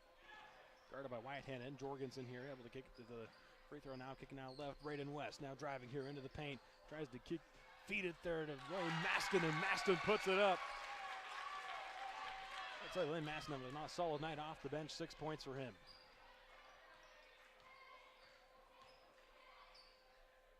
Now McPhail handles on the right side for Sidney. Now gives it to Jorgensen. Jorgensen now driving down to the right block of the paint. Shot doesn't go. Rebound hauled in by Mason Krause. Krause now left wing, thinks about shot potential. Oh, and a wide pass there from Krause to Thornburg. Says well over the half-court line and out of bounds on the far sideline. Phillips now checking in. Sidney replacing Grant Whitehead. Peters hands it in to Phillips. At the point, guarded by Thornburg left side. Jorgensen guarded by Krause, feeding it down low to Peters. Peters working hard to his right. Gets it to go. 4 points for Peters on the night. Brings it back to just a 12-point deficit with just over a minute left to play here in the third quarter of action. Thornburg handles it at the point out of the right side to West. West back to the top to Thornburg. Guarded by Phillips, left side now Maston. Free throw line, Embry now kicking it out left side. Maston, long jumper doesn't go. Mason Krause with the offensive board though. He's going to draw the contact. Krause had a solid night. A handful of boards and has 8 points. Foul there was on Taylor McPhail, his third of the night. Krause gets ready for his first free throw attempt. That one rings around and out. Krause, the leading free throw shooter, 65% on the season so far. Grant Whitehead checks back in for Sidney. Second attempt from Krause, up, and that one also no good. Peters gets the defensive board. 48 seconds left to play in the third quarter, down 43-31. Phillips at the point, now working to his left side, gives it Jorgensen. Jorgensen now, lefty move there behind the back. Now with the drive, layup no good, but gets the foul. 38 seconds left to play here in the third quarter. He'll visit the line. Foul there. Peyton Embry, second of the night for him. Jorgensen's first free throw. No good. Jorgensen only played the first two games of the season before this one. You see a substitution. McGrew comes back in for Peyton Embry. Jorgensen had put up was averaging 23 points in those first two games. And both free throws for Jorgensen, no good. Fifth rebound of the night for Braden West. Now driving, Thornburg right side, gives it to Messer, who gets absolutely rejected there by Connor Behrens.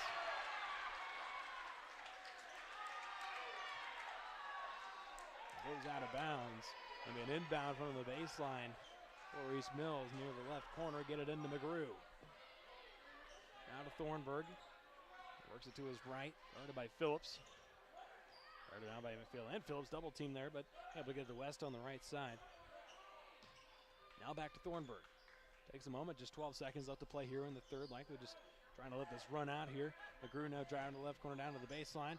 Pass gets tipped away, but trying to keep it in bounds was Grant Whitehead for Sidney. Instead, it'll be another inbound from the sideline right in front of their own bench for East Mills. 5.3 seconds left.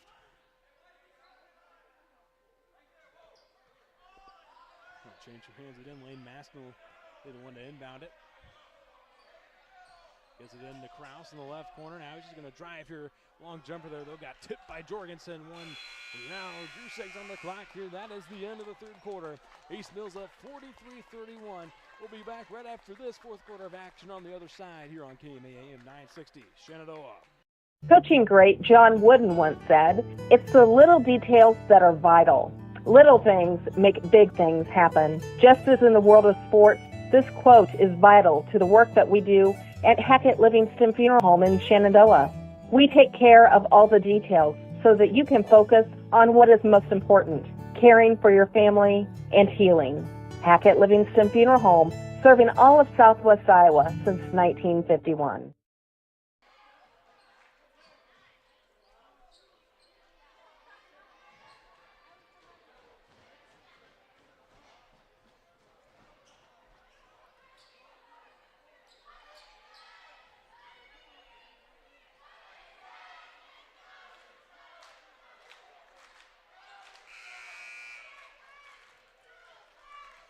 Well, welcome back here to Sidney, fourth quarter of action.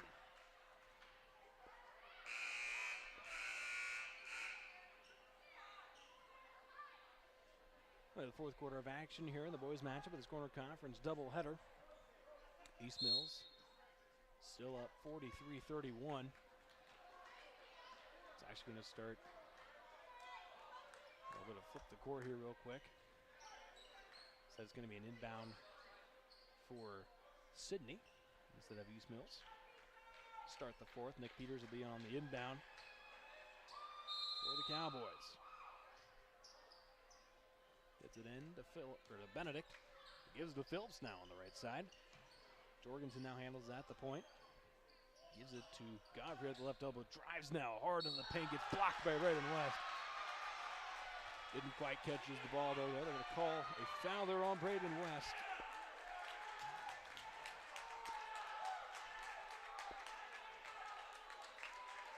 Actually looks like they're going to tee up.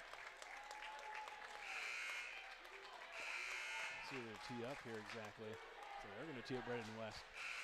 Third foul tonight for him.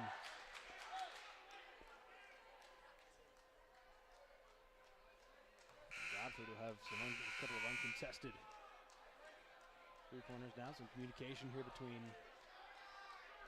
scorekeepers and the refs right now.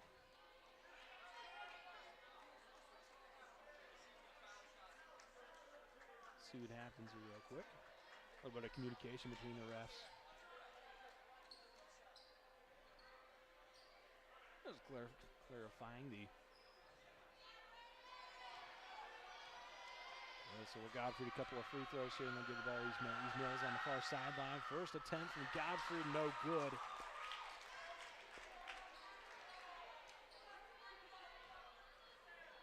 Godfrey gets ready for his second attempt. Actually, still the leading scorer for the Cowboys so far.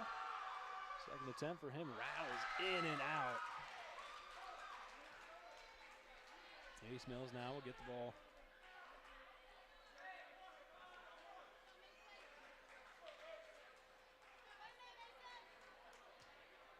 Actually, excuse me, I'm a little used to on the release. Mason Krause now will have a chance. A couple of free throws here. Technically, is also potentially on Sidney going both ways. Krause unable to make the first free throw. 7:49 left to play, still 43-31. Second free throw from Krause. That one goes in. Four attempted free throws, one make. Goes in favor of East Mills. Extend their lead 44-31.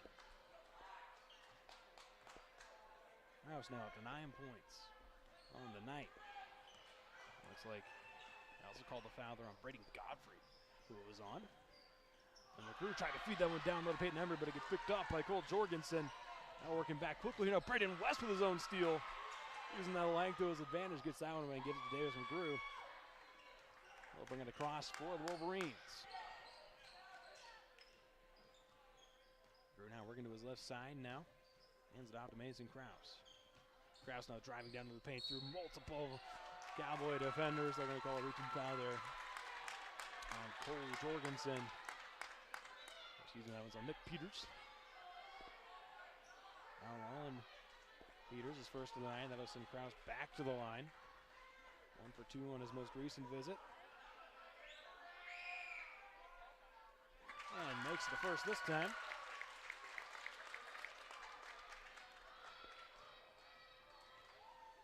He's now up into double digits on the night.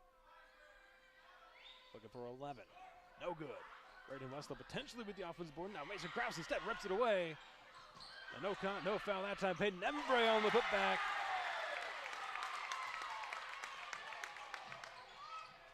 Yep, able to get that one to go. Now some contact down low on the Sidney side. Coach Jorgensen and Peyton Embry take a tumble. Push shove called there on Peyton Embry. It's going to result in Cole Jorgensen going to the line, it looks like.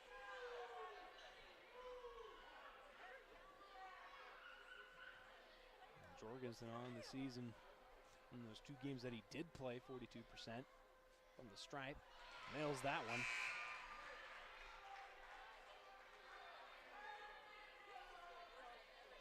So 47-32. Just over 7 minutes left to play. We're going to make it a 47-33, cutting into the deficit slightly. And not able to do so. And rebounded by, guess you, Braden West. Zach Thornburg now on the near sideline, bringing it up. Guarded by Phillips now. Cutting inside to the top of the key now. Braden West left side. Now back to Thornburg. Will hold on to it here. He's now guarded by Phillips. Now behind the back here. Now working to his left. Now some room down on the baseline. Feeds to Peyton Embry. A nice feed and nice assist from Thornburg to Embry with the finish. And you get 49-32. Now a long three-pointer from Jorgensen. Nothing but net, but not the kind of net you like to see. As it just clipped the bottom of the net, sailing well underneath. And it goes out of bounds, and it'll result in an inbound from Zach Thornburg. This is McGrew. Full court defense now here from Sidney. They try to force a mistake here from East Mills. Able to do so as they break it. Nice back and forth there. McGrew assists to Braden West. 13 points on the night for him now. As East Mills putting together a nice run here, 7-1 right now. 5:57 left here to play in the ball game. Up 51-32. Long two-pointer there from Phillips, way off the mark. Rebounded by Mason Krause.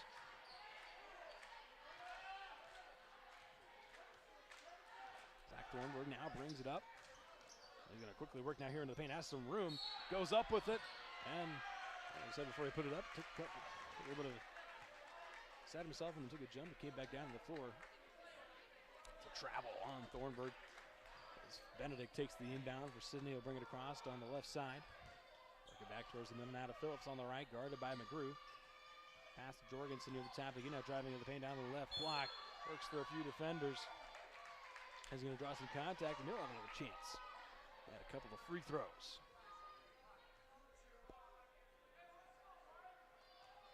Jorgensen, there's 3 points so far tonight. 5:26 left to play. First attempt. Rings in and out.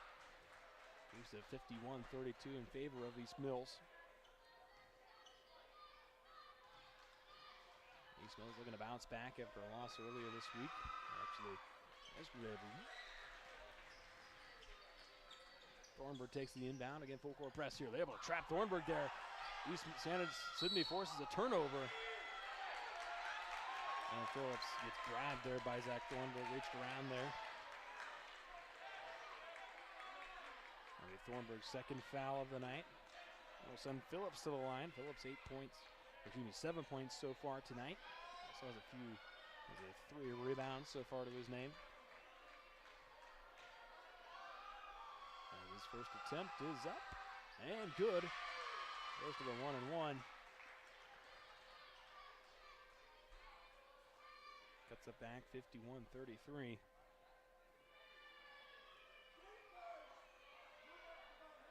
He gets ready for his second attempt now.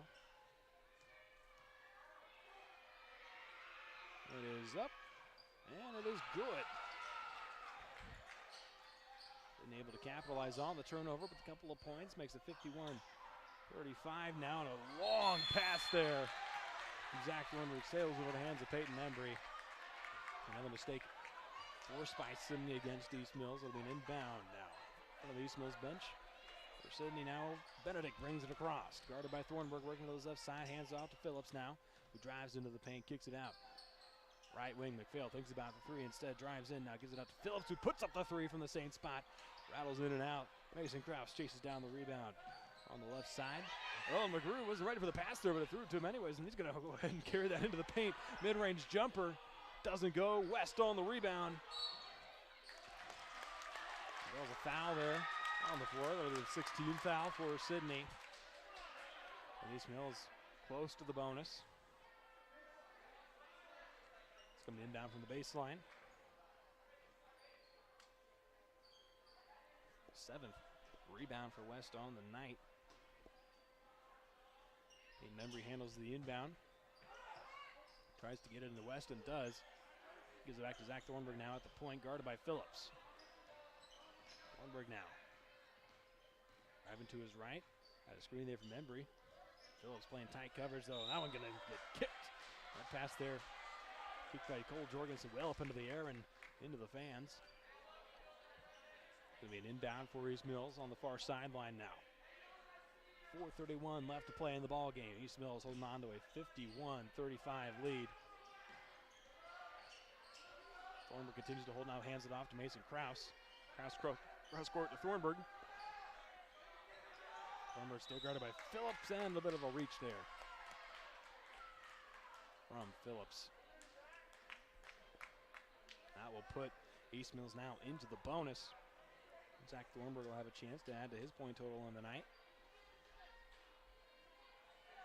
5 so far for Thornburg, 41% free throw shooter on the year. All 5 starters for East Mills starting all 5, including Thornburg. They're starting all 11 games, Thornburg's first attempt on the 1-on-1, no good. Rebound by Taylor McPhail. And now Benedict driving hard on the left side, gives it out to Jorgensen now, left elbow. He's going to step back, a long two-pointer, doesn't go. For offensive rebound, though, by Behrens. Behrens driving in here into the paint, now kicks it out right corner to Phillips, who drives into the paint. And the layup with the right hand, unable to, and Embry just chucks that one back at Behrens. A little bit of below-the-belt shot on that one. And Behrens slow to get up.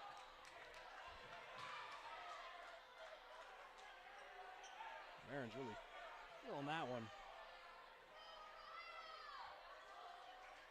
Nothing necessarily wrong with what Embry did there. Maybe staying a little too low there for Behrens' liking.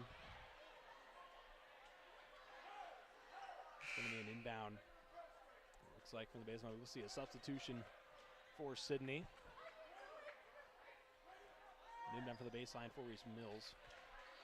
Behrens now takes a visit to the bench. Grant Whitehead checks in for him.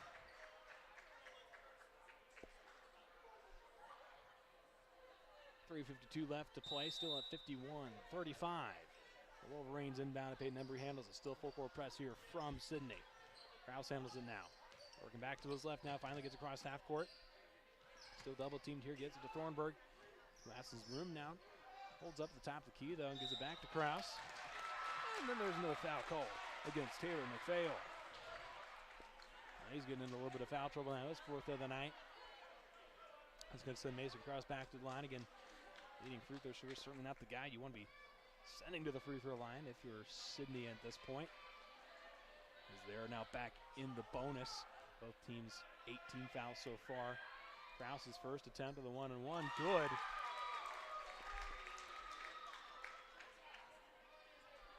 Now you get 52-35. Unable to quite get to a 20-point lead so far as East Mills.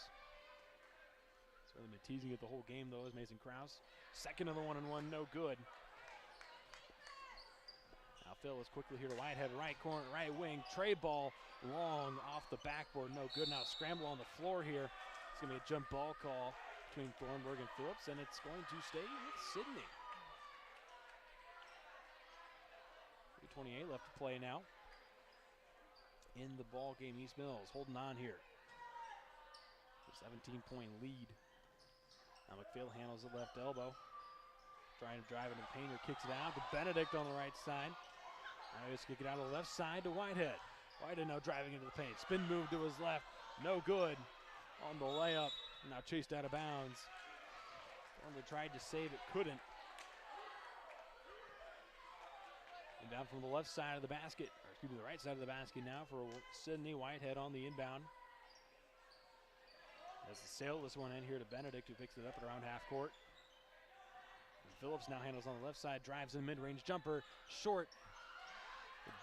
Whitehead came flying in and gives out Jorgensen, long three-pointer from the left side, no good. But another offensive rebounded there by McPhail. Now another long tray ball from the right side, doesn't go for Sidney. And East Mills now just a big tipping battle there for the rebound, and Mason Krause able to finally haul it in. Now he's going to give it to McGrew on the left side. 2:45 left to play.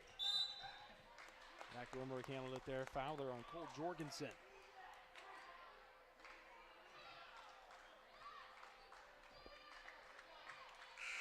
Krause now up to 11 points on the night for him. We'll see Zach Thornburg now try to add to this point total again. Unable to do so the last time on the 1-on-1. Checking back in, Kyle Bean for the Cowboys. First of the 1-on-1 for Thornburg, good. 6 points now for him on the night. Second from the line.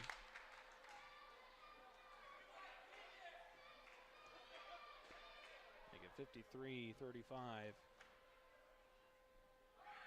Second on the 1-on-1, off the mark. Hits off the bottom of the backboard. That will be an inbound from the baseline for Sidney. Whitehead handles it. Into the cross court. Guarded by Thornburg. Hands it off to Jorgensen. Jorgensen now on the left side, kicks it out. Phillips left corner, tray ball, no good. Rebounded there. Oh, nearly rebounded by West, but then it gets thrown right back into him. As it started to go out of bounds. scramble for it, and it's going to be a foul. Foul there on Garrett Phillips.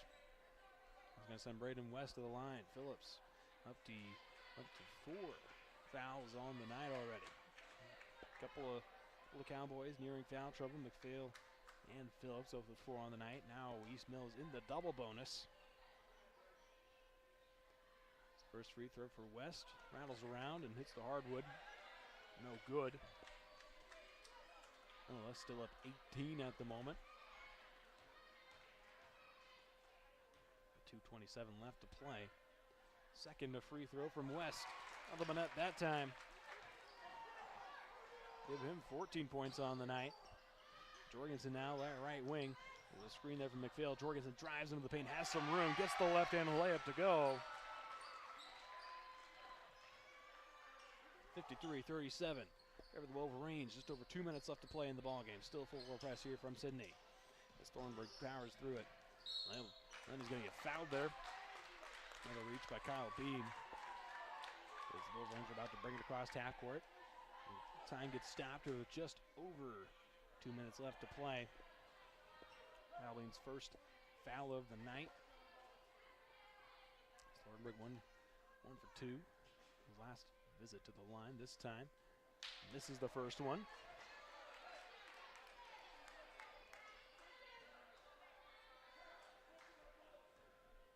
Now getting ready for his second attempt. Thornburg 7 for 17 on the year coming into this one from the line. Rebounded there by Grant Whitehead on the miss. And Whitehead now charging into the lane. And Grouse looking for the jump ball there. So they're going to call a foul there on Zach Thornburg.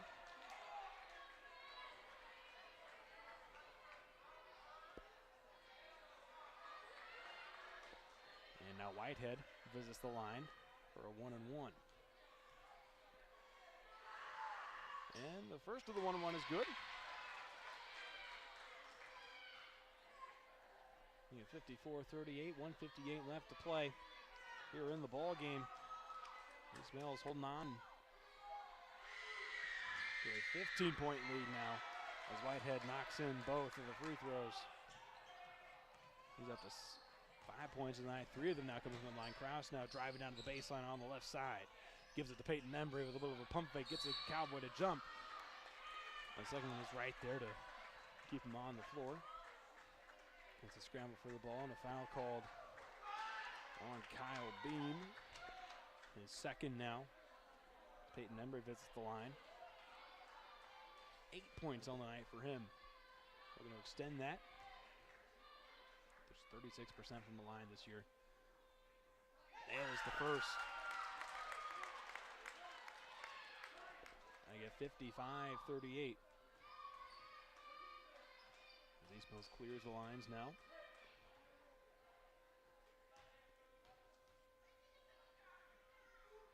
And the second attempt from Embry is up and no good. Rebound by Jorgensen.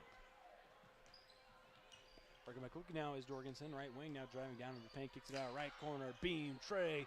Long rebounded by Peyton Embry. Looking back quickly is Zach Thornburg.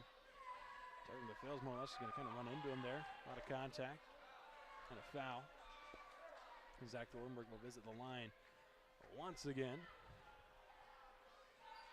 16-point lead right now for them. 55-39. First from Thornburg, good.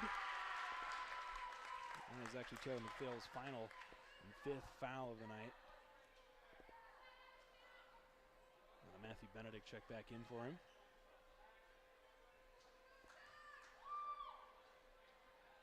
Thornburg, second attempt. Rolls around and in. I get 57-39. 8 points for him now on the night. Now Beam gets it out to the left side. Phillips, tray ball from the left corner, no good. And West hauls it in and able to hit it off of Kyle Beam there and go out of bounds. Let's get ready to see a couple more substitutions here for Sidney. Michael Hensley and Jordan Palmer check in, as well as Nick Peters for the Cowboys. As we have Just over a minute left to play, a minute 22 here in the ball game. Actually keep Beeman instead of Phillips for the Cowboys. Inbound to Krause on the right side. Full court press once again from Sidney. Minute 18. Embry now has it. Sidney doing a good job here, keeping it across half, not past half court. Instead, they're going to see another foul called. This one on Michael Hensley, who just checked in the game for the Cowboys. Ace Mills gets ready for a mass substitution here. A full rotation substitution, it looks like. After Krause's free throws, with just a minute 12 left to play. Krause, first free throw good. 12 points for him on the night. As Wolverine starters took a trip to the bench. Well-deserved night for them. Looking like it will be a big win for them tonight, giving Cowboys their first loss of the year. Krause's second free throw rattles around and out. Just one to that visit. 58-39 now. Tray ball from the right corner. For Bean doesn't go. Rebound there by Tyler Anderson. Now goes to Kyler Williams working down the right side. And now Mason Krause will take a well-deserved shot to the sideline. One of two Wolverines in double digits tonight, both him and West. Solid nights, 55 seconds left. Handled by Anderson. Gives it to Lincoln Palmer on the left elbow. Now gives it to Jackson Embry. Now gives it to Maston. Now feeds it down low to Embry once again. Now gives it to Lincoln Palmer. Went up for it, doesn't go. Rebound there by Jaron Palmer. Quickly down here to the right corner to Beam, but it sails out of bounds. Good to haul it in. Ace Mills getting ready to rock away with this one. Up against someone else. Keegan Porter checks into the game for the Wolverines. 33 seconds left, 32. As Anderson brings it across, gives it to Porter. Pass shot gets tipped though, and it's held in by Nick Peters. And now Beam brings it across quickly, left corner. Michael Hensley has it now back to, well, looks like he's going to get tipped out of bounds by the Wolverines. 19 seconds left to play. East Mills still up, 58-39. Beam into Hensley, left corner. Now to Beam, long tray ball from the left wing. Short, rattles off. Offensive rebound, though, by Permer. Doesn't go, and then it's finally the defensive rebound there by Jackson Embry. As with 5, 4 left, 3 seconds left now. 2, 1. Oh, East Mills will just hold on to it. And they walk away with a big win tonight. 58-39 over Sidney. Taking a look at some of your stats for tonight. Graydon West, 14 points. Also had 9 rebounds. Mason Krause, 12 points. Also had 6 boards to his name as well. Peyton Embry with 8. Davis McGrew, 7. Also 8 from Zach Thornburg, 6 from Lane Maston. Also a pair from Kyler Williams in the win for the Wolverines. In the losing effort for the Cowboys, Braden Godfrey, 8 points. Also 8 from Garrett Phillips. And then 5 also from Grant Whitehead. Well, really, East Mills with the head for the entire game there. Had a nice big lead coming out of the first quarter. 23-8 at that point. And then at halftime, they also were still holding on to a 35-23 lead. Sidney closed the gap with a nice 8-2 run, but it was nothing never made too much of a dent. And at the end of the third, East Mills still up 12. They walk away 58-39, a big win for East Mills. They move on to 9-3 on the season. They push Sidney to 6-1. That's what we got for you tonight. Thanks for tuning in here on KMA AM 960 Shenandoah. For all of KMA Sports from Sidney, Iowa, I'm Ethan Hewitt, signing off.